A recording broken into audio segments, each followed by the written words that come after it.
మీ first cinema నటన ఎలా మొదలైంది? నా ఫస్ట్ మూవీ కోరుకున్న ప్రియుడు మార్కెట్లోకి వచ్చేంత వరకు నేను చచ్చిపోయాననే ఒక టాకు. ఇండస్ట్రీలో రకరకాలు అంటారు కదా, ఇప్పుడు పరిచయం చేస్తామని తీసుకెళ్ళి మోసం చేసేవాళ్ళు ఉన్నారు. నచ్చి అడిగిన వాళ్ళు చాలా మంది ఉన్నారు. నన్ను పెద్దవాళ్ళు ఎవరైనా అంటే తెలుసు? చాలా పెద్ద పెద్ద వాళ్ళు, బ్రహ్మానందం గారు, బాబు మోహన్ గారు కూడా. రిసార్ట్ లాగా ఉన్నాయన్నమాట, అక్కడ తీసుకెళ్లారు. వీడు నన్ను అసలు వదలట్లేదు, వీడు లాగించేస్తున్నాడు. చాలా ఇది వింటేనే అసలు నాకు టెన్షన్ వచ్చేస్తుంది.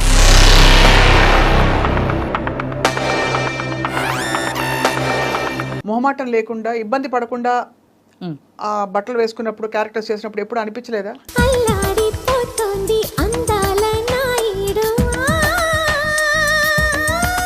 ఈరోజు మీరు చూస్తున్నారు చాలా ఈవెంట్స్కి ఒక హీరోయిన్ వెళ్ళాలంటే ఒంటి మీద బట్టలు కూడా లేకుండా వెళ్తున్నారు. అంటే ఇప్పుడు శ్రీరెడ్డి అని ఒక వ్యక్తి ఉంది, ఆమె పర్సనల్ లైఫ్. అవునంతే, తనది. ఆమె ఎలా ఉండాలని డిజైన్ చేసుకుందో అందులో వెళ్ళిపోతుంది. నన్ను వాళ్ళు వేధించారు, వీళ్ళు పడుకోమన్నారని. సినిమా ఫీల్డ్లో అంటే not only field, any place pressure ఉంటుంది, సెక్సువల్ ప్రెజర్. నేను బిఎఫ్లు చేయలే, నాకు ఆఫర్లు వచ్చి నేను చేయలే. వచ్చాయా ఆఫర్లు? అయ్యో నేను చెయ్యను. లాయర్ని పెట్టి మరీ వాయించాను తెలుసండి, చాలా ఫోర్స్ ఉండేది నా మీద. లీడ్ క్యారెక్టర్స్ చేశారు కదా మీరు? ఎస్.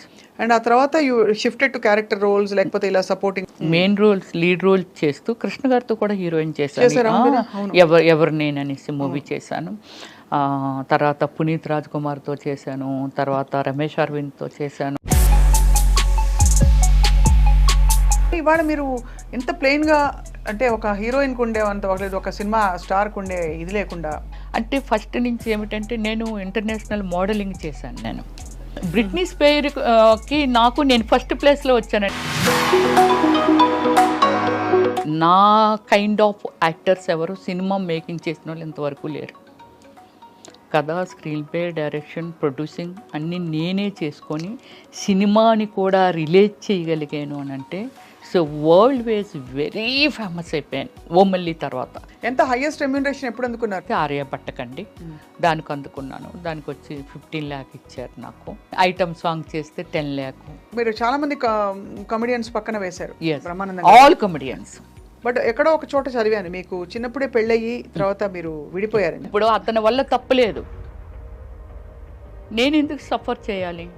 నాకు నాకు భయము, ఎంత భయం అంటే లవ్ అంటారు, డేట్ అంటారు, వెనకాల పడతారు.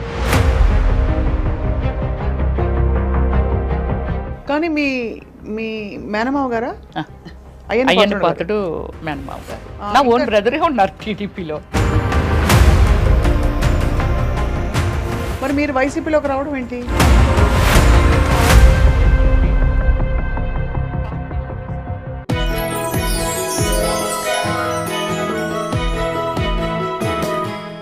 Hello and welcome to this special episode on I dream. క్వీన్కి స్వాగతం. ఇవాళ మన క్వీన్ ఆవిడ ఒక అద్భుతం, ఒక మ్యాజిక్ అని చెప్పాలి. ఎందుకంటే చాలా పాత్రలు పోషించారు జీవితంలో. తెరపై అనేక రకాల పాత్రలు పోషించి 9 భాషల్లో నటించడంతో పాటు ఒక సినిమాకి దర్శకత్వం వహించి 2 నంది అవార్డులు అందుకుని, అంతేకాకుండా జాతీయ స్థాయిలో ఎన్నో అవార్డులు అందుకున్న నటి. అంతేకాకుండా కామెడీ ట్రాక్కి కేర్ ఆఫ్ అడ్రస్గా మారిన నటి ఒక టైంలో. అండ్ మెయిన్ క్యారెక్టర్స్తో పాటు కామెడీ పాత్రలు చేస్తూ, అలాగే స్పెషల్ సాంగ్స్ చేస్తూ అనేక విధాల ఆవిడ విస్తరించారు. వీటన్నిటితో పాటు రాజకీయాల్లోకి అడుగుపెట్టారు. అండ్ వీళ్ళకి రాజకీయాల్లో ఈవిడికి చాలా దగ్గర బంధువులు, ఆర్తేర నాయకులు ఉన్నారంటే ఎవరు నమ్మరు. But she remains to be very humble and low profile. And let's meet the one and only Ramyasri garu. Ramyasri గారి జీవితంలో చాలా విషయాలు, అంటే ఇన్ని పనులు చేయడానికి ఎలా వచ్చిన టైము, స్ఫూర్తి, ఇప్పుడు ఏం చేస్తారో కనుక్కుందాం. రమ్యశ్రీ గారు నమస్కారం, thank you very much. Doctor Ramyasri అని పరిచయం చేయాలి నేను. సో డాక్టర్ రమ్యశ్రీ గారు, డాక్టరేట్ ఎప్పుడు వచ్చిందండి మీకు? నాకు 6 years అయిందండి డాక్టరేట్ వచ్చి. సో మీరు నిత్యం అలా స్ఫూర్తి ప్రవాహంలా వెళ్ళిపోతున్నారు లైఫ్లో?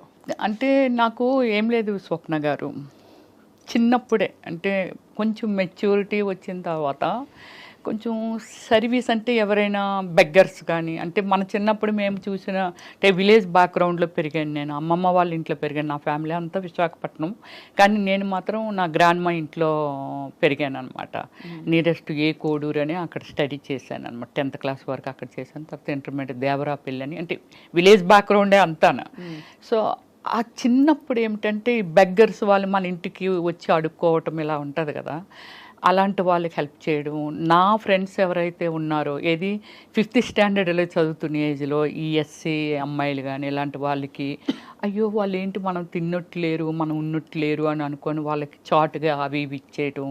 అంటే ఉంది, అది నాకు చిన్నప్పుడే ఉంది.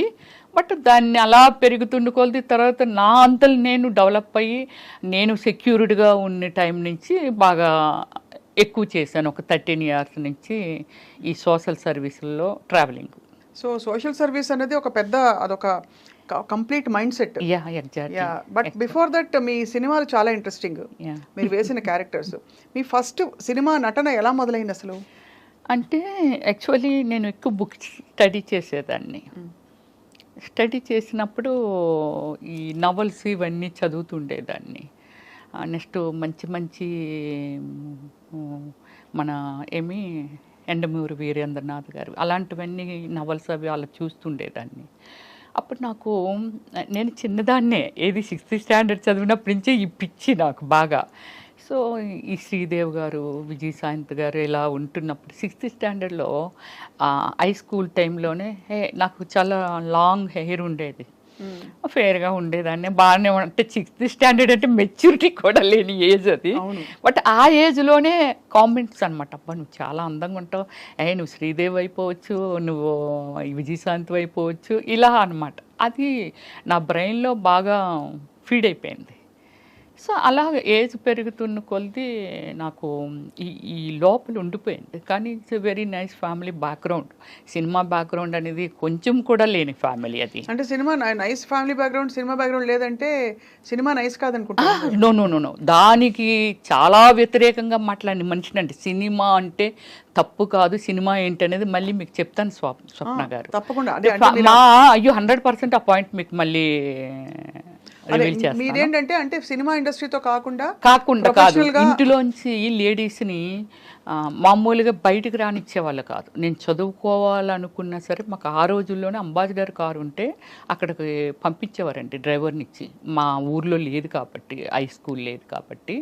కానీ ఏదైనా మూవీకి వెళ్ళాలన్న ఫ్యామిలీ అంతా కలిసి వెళ్ళటము, లేడీస్ని ప్రత్యేకంగా లేడీస్ని బయటకు పంపరు. కానీ నాకు ఇది ఒకటి ఇంట్రెస్ట్ అలా పెరిగిపోతుంది.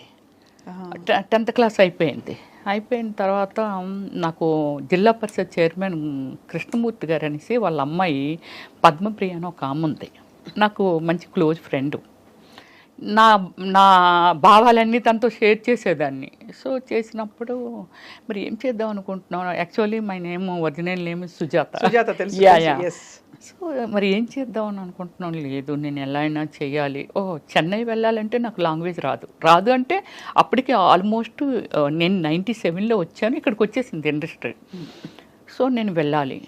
అప్పుడు తను ఏం చేసిందంటే, మీకు ఒక పెద్ద, ఇప్పుడు ఫస్ట్ టైం నేను రివీల్ చేస్తున్నాను, TV9 రవిప్రకాష్ గారు ఉన్నారు కదా, అక్కడి నుంచి తనకు ఒక ఫ్రెండ్ తెలిస్తే, తను కూడా ఉమెన్ కదా, సో అందుకని ఇంకో ఫ్రెండ్కి బెత్తాయించి సుజాతలుగా హైదరాబాద్ వెళ్తానంటుంది, మూవీస్లో చేస్తానంటుంది. అబ్బా నాకు భయం అనిపిస్తుంది, వాళ్ళ ఫ్యామిలీకి ఏం చెప్పాలి అది ఇది అని. కానీ నేను పంపించినట్టు వాళ్ళ ఫ్యామిలీకి తెలియకూడదని ఇంకొక పర్సన్కి అప్పచెప్పింది. ఆ పర్సను రవిప్రకాష్ క్లోజ్ ఫ్రెండ్స్.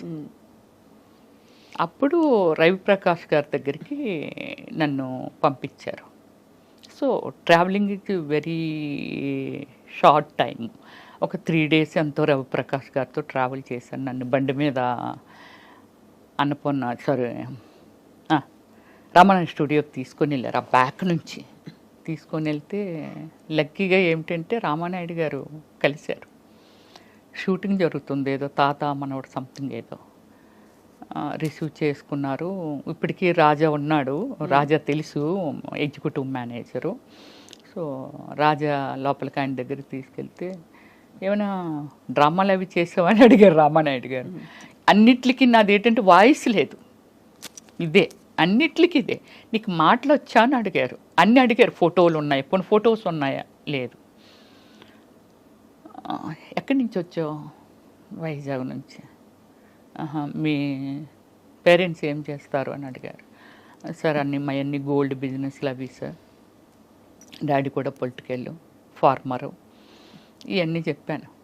మంచి కుటుంబం నుంచి వచ్చావమ్మా, వెళ్ళిపో, నీకేం తెలియదు, ఫోటో లేవు, ఎక్కడ చెయ్యలేదు, డాన్స్ రాదంటున్నావు, ఏది రాదంటున్నావు కదా, వెళ్ళిపో అని. లేదు సార్ నేను వెళ్ళను సార్, వచ్చాను సార్. అప్పుడు ముప్పలేని శివ గారు తాజ్మహల్ సినిమా పెద్ద హిట్ ఇచ్చారు. ఆయన మన జర్నలిస్ట్ కాలనీలో వేరే మూవీ కాకినాడ ప్రొడ్యూసర్తో మూవీ స్టార్ట్ చేస్తున్నారు. నేను వెళ్ళేసరికి అలీ, అనంతో, వంశీ గారు ఫ్రెండు, వాళ్ళందరూ అక్కడ ఉన్నారు. నేను వెళ్ళేసరికి డైరెక్టర్ గారు లేరు. ఏంటమ్మాయి సినిమాలు చేయడానికి వచ్చామని కింద మీద చూస్తే వచ్చానన్న. నేను డైరెక్టర్ రమ్మన్నారా అన్నారు. రామానాయుడు గారు పంపించారు సార్ అని. నన్ను కొంచెం ఏమొచ్చు నీకు, ఏం చేస్తావు నువ్వు, ఎర్రబస్సు ఎక్కి వచ్చేసావా, ఇలా మాట్లాడేవాళ్ళు. బట్ నాకు అప్పుడు దాన్ని కొంచెం సీరియస్గా తీసుకొని ఫీల్ అయిపోయి అంత ఏం లేదు. నేను ఇంకా ఫస్ట్ టైం ఎంట్రీ కదా, అలాగే ఉంటుందేమో అనుకున్నాను. డైరెక్టర్ గారు వచ్చారు. వచ్చి ఒక బ్లైండ్ సీన్ నాకు ఇచ్చారు. అంటే ఒక పెళ్ళికొడుకు, వాళ్ళలోనే పెళ్ళికొడుకు, నా వెనకాతలో ఒక ముగ్గురు వాళ్ళనే నిల్చోబెట్టి పెళ్లి చూపులకు వచ్చారు, నీకు ఇష్టం లేదు, నువ్వు బ్లైండ్ లాగా నటించాలి, కాలు తనుకొని ఎత్తేయాలి అన్నారు. సార్ కప్పు పగిలిపోద్ది అన్న. పర్లేదు, పగిలిపోతే కొనుక్కుంటాంలో, నువ్వు చెయ్యి అన్నారు. అంటే అప్పటికి మీరు ట్యూనింగ్లో ఉన్నారు, యాక్టింగ్ అంటే ఇలా ఉంటుంది అని? లేదు, అసలు నాకు తెలీదు, చేసేసాను అంతే. చేసేసాను. అంటే కప్పు పగిలిపోయినా పర్వాలేదు అన్నారుగా, చేశాను. బట్ వెంటనే ఆయన కోరుకున్న ప్రీడ్ మూవీ స్టార్ట్ చేశారు. With in 15 daysలోనేదో. యు బిలీవ్ స్వప్న గారు, త్రోట్ క్యారెక్టర్, సాంగ్స్లోను అన్నిటిలోనూ మంచి క్యారెక్టర్ ఇచ్చారు. గ్రేట్. 13 days. అప్పుడు నాకు 24,000. ఎప్పుడు? 1997లో. ఎక్కువే. నీకు అంత రెమ్యునరేషన్ ఇచ్చారని. కానీ ఎక్కడ ఫస్ట్ టైం చేస్తున్నానని ఫీలింగ్, నాకేం కెమెరా ఉంది, అది ఉంది, ఏం లేదు స్వప్న గారు. అలా చేసుకుంటూ వెళ్ళిపోతున్నాను. మీతో కూడా ఎవరు వచ్చారు రమేశ్రీ గారు? ఎవరు రాలా. మీరు ఒక్కరే? ఎలా ఒక్కదాన్ని వచ్చాను. మాది గోల్డ్ షాప్స్ కదా, మా షాప్లో అప్పారావు అని శ్రీకాకుళం అబ్బాయి వర్క్ చేసేవాడు. వాళ్ళ సిస్టర్ ఇక్కడ ఉంది, ఏది మన చందానగర్లో. అక్కడికి వచ్చిన తర్వాత చూడండి, రవి తీసుకెళ్ళారు కదా, తీసుకెళ్ళి కొన్ని రోజులు మాట్లాడి అన్నీ చేసిన తర్వాత, అక్కడ మాట్లాడిన తర్వాత అబ్బాయి మా ఇంటికి, అంటే వీళ్ళు హైదరాబాద్ నుంచి శ్రీకాకుళం వచ్చి మా గోల్డ్ షాప్ గోల్డ్ కొనుక్కున్నందుకు వచ్చి మా ఇంటికి వచ్చారు. వాళ్ళ ట్రైన్ లేట్ నైట్. సరే భోంచేసి వెళ్ళిపోతారు, రమ్మనమ్మ అని చెప్పి భోజనానికి పిలిచారు. అప్పుడు వాళ్ళ దగ్గర నేను నెంబర్ కొట్టేశాను. ఏంటి? ల్యాండ్లైన్. సెల్లెలు లేవుగా అప్పుడు. అవును, అంతే కదా. ల్యాండ్లైన్ ఇచ్చారు. ఆ తర్వాత అన్నారు వాళ్ళ ఇంట్లో ఉండొచ్చు, నెంబర్ మారిపోవచ్చు, ఎంత డేట్తో వచ్చేసేవారు.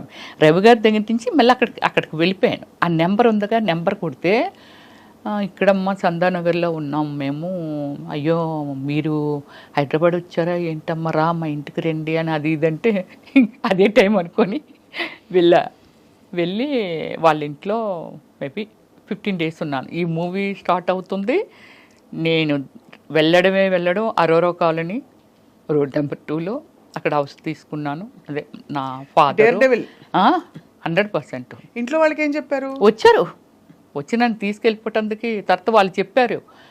మరి నేను చెప్పాలిగా, అసలు నిజం చెప్పాలిగా, 15 days ఉన్నానుగా వాళ్ళ ఇంట్లో. అసలు విషయం చెప్పాను, ఇలాగిలాగా అంటే, అమ్మ అదేంటమ్మా అంత పని చేసావు, మంచి ఫ్యామిలీ, అలా చెప్పకుండా రావచ్చా. వాళ్ళు చెప్పింది నాకు అసలు లోపలికి వెళ్ళట్లేదు, నాకు ఇదొక్కటే కనిపిస్తుంది. సో అది నెక్స్ట్ నేను మంచి స్పోర్ట్స్ ఉమెన్ని, కబడ్డీ, ఖోఖో, రన్నింగు, మంచి ప్రైజెస్ కూడా వచ్చాయి. బందర్ వరకు వచ్చాను నేను.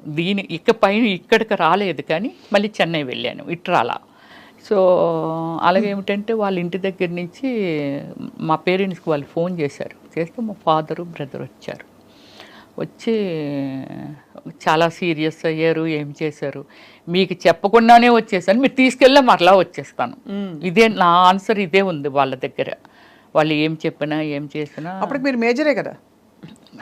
అప్పుడెక్కడ మేచినప్పుడే 16 నా ఏజ్ అప్పటికి. 16 16 కాకపోతే బాగా బొద్దుగా ఉండేదాన్ని, అప్పట్లో హీరోయిన్లు అందరూ కొంచెం మెయిన్ క్యారెక్టర్స్ వాళ్ళు కూడా యంగ్ గా ఉండేవారు. లావుగా ఉండేదాన్ని. సో అప్పుడు డాడీ వాళ్ళు చెప్పినా ఏం చేసినా నేనైతే రాను అంటే, అనకూడదు ఆ వాడు. మా అమ్మ ఎవరైనా అడిగినా చేసినా, నా ఫస్ట్ మూవీ కోరుకున్న ప్రియుడు మార్కెట్లోకి వచ్చేంత వరకు నేను చచ్చిపోయాననే ఒక టాకు. రియల్లీ అంటే అంత ప్రెస్టేజింగ్గా ఫీల్ అయ్యారు. ఒక ఫ్యామిలీ నుంచి చెప్పా చేయకుండా వెళ్ళడము ఇదంతా అనేది. ఆడపిల్ల వెళ్తే కంగారు పడతారు కదండి. కానీ మిమ్మల్ని మీరు ఎలా సంభాళించుకున్నారు అప్పట్లో? అంటే ఇండస్ట్రీలో రకరకాలు అంటారు కదా, ఇప్పుడు పరిచయం చేస్తామని తీసుకెళ్ళి మోసం చేసే వాళ్ళు ఉండొచ్చు. ఇండస్ట్రీలో చాలా మంది ఇలాగా, అంటే ఇవన్నీ వినడమే మనం. అవును. కానీ అఫ్ కోర్స్ చాలా మంది గొప్ప నటీమణులు, గొప్ప సక్సెస్ఫుల్ అయిన ఆర్టిస్టులు 100 మంది ఉన్నారు, 1000 మంది ఉన్నారు. మీ ఎక్స్పీరియన్స్ ఏంటి రమ్యశ్రీ గారు? నేను స్వప్న గారు ఫస్ట్ నుంచి సమ్ లైక్ వెరీ లిమిటెడ్ ఉమెన్ని, ఇన్ని లాంగ్వేజెస్, ఒక 400 పైన మూవీసు, ఇన్ని చేసి ఇన్ని జాతీయ అవార్డులు, స్టేట్ అవార్డులు, is a dare and dash. నా కైండ్ ఆఫ్ యాక్టర్స్ ఎవరు సినిమా మేకింగ్ చేసిన వాళ్ళు ఇంతవరకు లేరు. కథ, స్క్రీన్ ప్లే, డైరెక్షన్, ప్రొడ్యూసింగ్ అన్నీ నేనే చేసుకొని సినిమాని కూడా రిలేట్ చేయగలిగాను అని అంటే, so world wise very famous అయిపోయాను ఓమల్లి తర్వాత. అందరూ రవివర్మ పెయింటింగ్స్ అన్నారు కానీ నేనని ఎవరు అనలేదు. అమ్మాయి కాదు, రవివర్మ పెయింటింగ్స్ అని. పెద్ద పెద్ద రాసి మూవీస్, నరసింహరావు గారు కానీ, రామానాయుడు గారు కానీ, పెద్ద పెద్దోళ్ళు అందరూ అన్నారండి. రాఘవేంద్రరావు గారు కూడా ఆ పోస్టర్లు చూసి, ఏటో అమ్మాయి కాదు పెయింటింగ్స్ అవి అని వాళ్ళంట. అంటే పబ్లిసిటీకి పెయింటింగ్ చేయించాను అనుకున్నారు. అదే, కానీ అంత సమర్థత ఉంది. అంత హార్డ్ వర్క్. 17 వయసులో ఎవరు మంచి ఎవరు చెడు విచక్షణ ఎలా? అసలు ఏమి జీరో నాలెడ్జ్. ఎవరైనా వచ్చి గబక్కుమని రామ్మ తీసుకెళ్తా నిన్ను ఆ ఫలానా డైరెక్టర్ దగ్గరికి, అవి కూడా ఎక్స్పెక్ట్ చేశాను నేను. అంటే డైరెక్టర్స్ దగ్గరికి, ప్రొడ్యూసర్ దగ్గరికి అని కాదు, కానీ నాకు కోరుకున్న పీరియడ్ జరుగుతున్నప్పుడే ఒక 3-4 సినిమాలు, అంటే లొకేషన్కు వాళ్ళు వీళ్ళు వస్తూ ఉంటారు కదా. నా టార్గెట్ ఏంటంటే ఏదో అయిపోవాలి, పెద్ద స్టార్ అయిపోవాలని ఒక టార్గెట్ ఉంది. సో దానికోసం అంటే నాకు ఇంకేం కనిపించేది కాదు. చాలా సీరియస్గా ప్రతిదీ నేర్చేసుకోవటం. డ్యాన్స్ స్కూల్ ఎక్కడ ఉంటుంది, యాక్టింగ్ ఎక్కడ నేర్చుకోలేరు స్వప్న గారు. డ్యాన్స్ స్కూల్ ఎక్కడ ఉంటుంది, అద్దంలో నేనే చూసుకొని ఇలాగైతే ఎలా అందంగా ఉంటాను. Self makeup only Ramya Krishna and Ramyasri only. అప్పుడు అలాగైనా వాళ్ళు. సిల్క్ స్మిత కూడా ఫేస్ ఇచ్చి మేకప్ చేయించుకునేది, కానీ రమ్యకృష్ణ గారు సెల్ఫ్ మేకప్ చేసుకునే వాళ్ళంట. నేను మాత్రమే సెల్ఫ్ మేకప్ చేసుకునేదాన్ని. అంటే ఒక డెడికేషన్తో నాకేం కావాలనే దాని మీద ప్రయాణం చేశాను. కానీ ఒక్కసారి మాత్రము నాకు ఈ ఏమిటి అమీర్పేటలో ఒక బట్టల షాప్ ఉండేదండి, అది చాలా ఉన్నాయి, వెరీ ఫేమస్ అండి అది. అప్పట్లో వెరీ ఫేమస్ ఆ షాపు. దానికి యాడ్ చేయాలంటే వాళ్ళు బెంగళూరు నుంచి వచ్చారు. షాపర్ షాప్ యాడ్ చేయాలి, వచ్చారు, పిలిచారు. అప్పుడు నాకు కారు ఉంది, అప్పుడప్పుడే కొనుక్కున్నాను జన్ కారు. నాకు డ్రైవ్ రాదు అప్పుడు. సో మా కారు ఉంది రండి అని. నాకు ఈ ఏరియాస్ ఏవి తెలియవు హైదరాబాద్లో. వాళ్ళు తీసుకెళ్తున్నారు. ఇప్పుడు ఆ ఏరియా ఏమిటనేది నేను ఇప్పుడు చెప్పగలను. చందానగర్కి మన అమీర్పేటకి మధ్యలో ఉంటుందండి అది. ఏమిటో అక్కడ రిసార్ట్ లాగా ఉన్నాయన్నమాట. అక్కడ తీసుకెళ్ళారు. వాళ్ళు ఒక 10 మెంబర్స్ వచ్చారు, నేను ఒక్కదాన్నే. వెళ్ళి ఇవన్నీ మాట్లాడుతున్నారు. వాళ్ళు డ్రింక్ ప్రిపేర్ చేశారు, నాకు అలవాట్లేదు. వాళ్ళు బీర్లు, అయ్యో మాకు అలవాట్లేదంటే మేము బీర్లు మాత్రమే తీసుకుంటాం, హార్డ్ డ్రింక్ అది తీసుకోము. బీర్లు అలా టైం అయింది. ఎంత అయింది? 9:30 అయింది. నన్ను డ్రాప్ చేసేయండి వెళ్ళిపోతాను అని అన్నా. ఉన్నట్టు మేడం పంపించేస్తామని 10 అయింది నైట్. పంపట్లా, 11. అప్పుడు ఈ సెక్యూరిటీ డిపార్ట్మెంట్, పోలీస్ డిపార్ట్మెంట్ ఉంటుంది కదా, వాళ్ళు వచ్చారు. వస్తే నేను వాళ్ళతో చెప్పాను, సార్ నేను వెళ్ళిపోతాను అంటున్నాను అంటే, మరి వీళ్ళు మీకు తెలుసు అంటే, తెలుసు సార్, బెంగళూరు ప్రొడ్యూసర్స్ వీళ్ళు అని చెప్పాను నేను. సరే మరి వాళ్ళందరూ ఉన్నారు కదా, అయితే ఇంకా టైం అయిపోయింది వెళ్ళిపోండి అని అన్నారు. అంటే ఇంకొక 10 minutes కూర్చొని, ఎందుకంటే వాళ్ళు అక్కడే తిరుగుతున్నారు పోలీసులు, తీసుకెళ్తున్నారు. ఎర్రగడ్డ దాటిన తర్వాత ఫ్లైఓవర్ ఉంది చూసారా, ఆ ఫ్లైఓవర్ మీదకి వస్తున్నప్పుడు వాళ్ళు ఎందుకో మాటి మాటికి కారు దిగడం, బానెట్ ఎత్తడం ఇలా చేస్తుండేవాళ్ళు.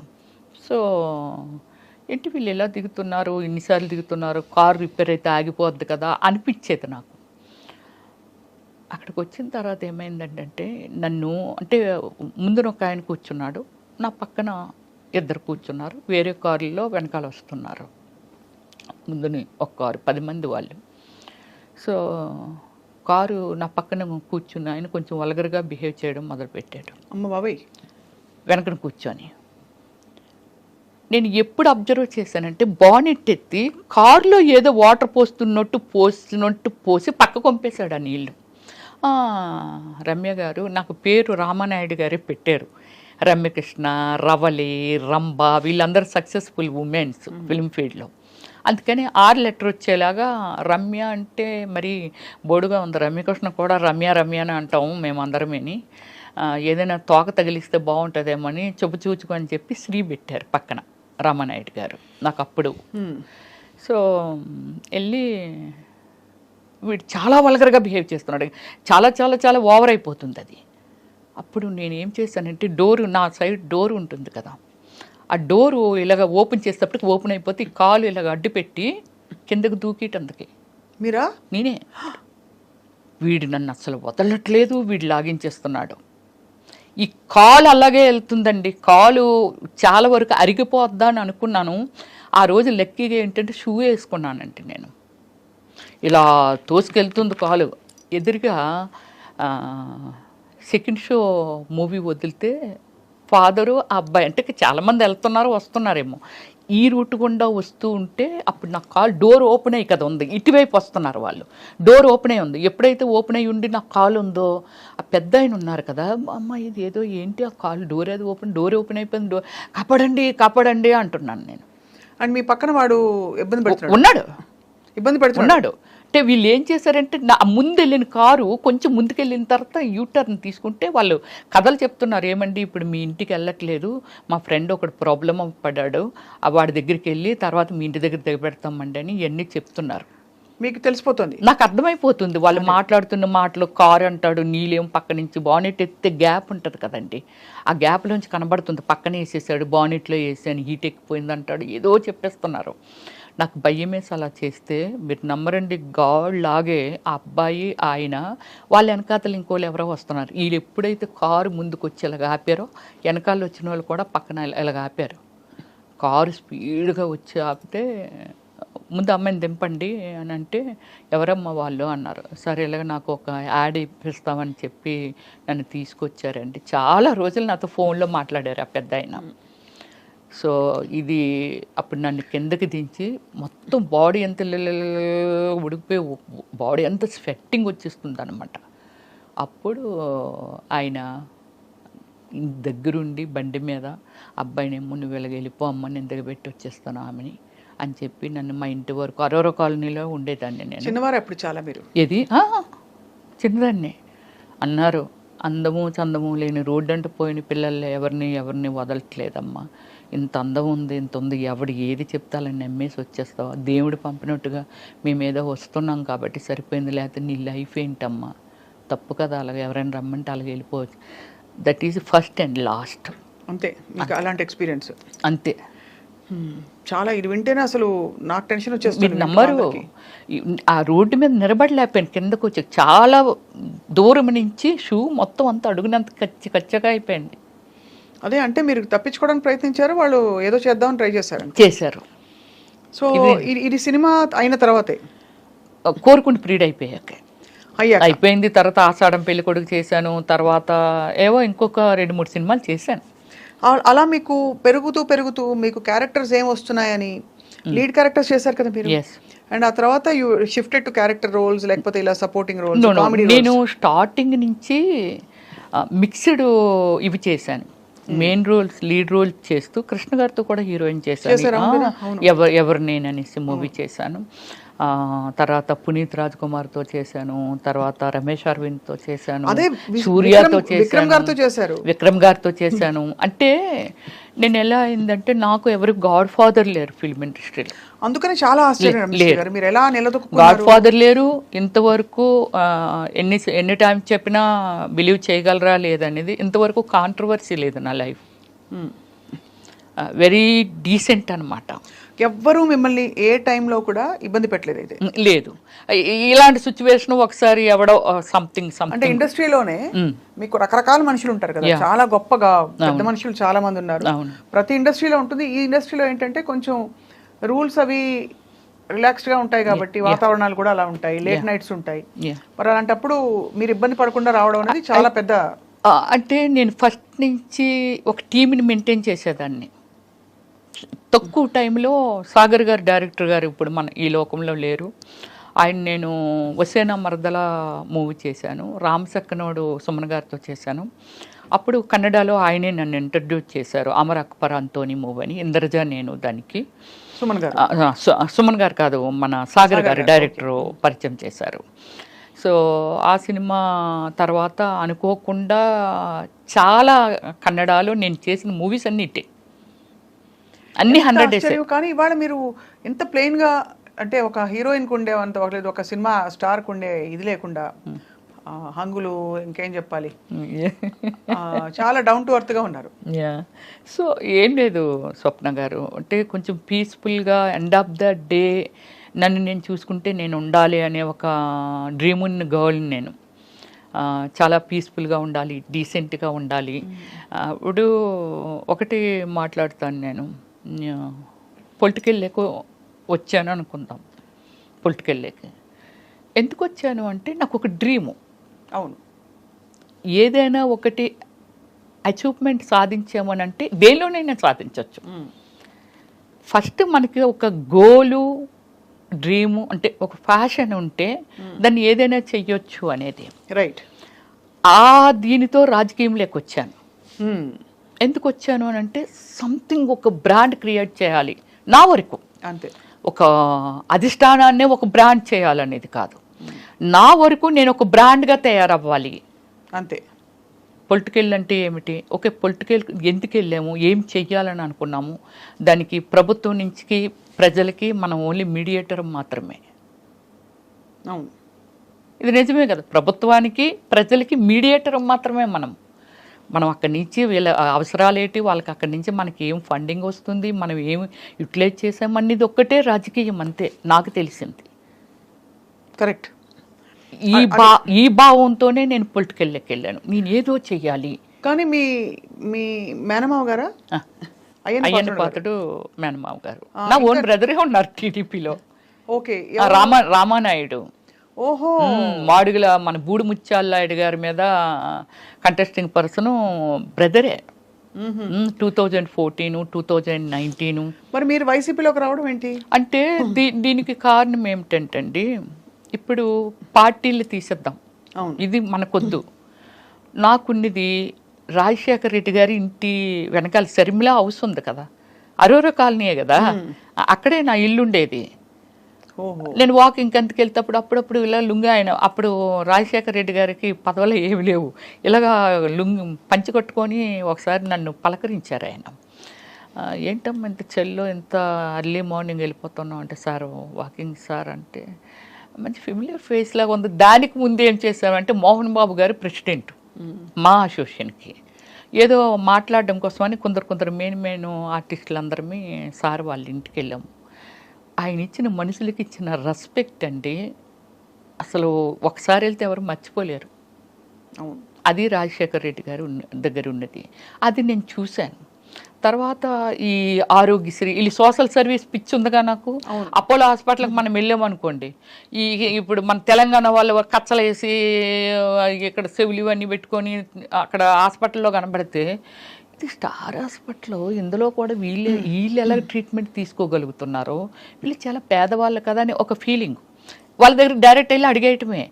అవ్వా నువ్వు ఇలాగ వచ్చావు కదా, లేకపోతే ఇది ఇలాగా అంటే ఏ కైండ్ ఆఫ్ ఏజ్ ఉంటే వాళ్ళని అలాగా వరుసలు కలిపి మాట్లాడేదాన్ని నేను.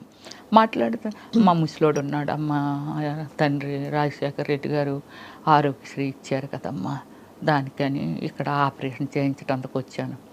అలాగే నేను రికమెండేషన్లే గ్యాస్ట్రాలజీల దగ్గరికి వాళ్ళ దగ్గరికి, ఆ గ్యాస్ట్రాలజీగా నాకు తెలుసు, ఆశా సుబ్బలక్ష్మి గారు తెలుసు, నేను మాట్లాడతాను రామ్మని అలా తీసుకెళ్లేదాన్ని. అలాగే 108 మేము షూటింగ్కి వెళ్ళేవాళ్ళం కదా, రాజమండ్రిలో షూటింగ్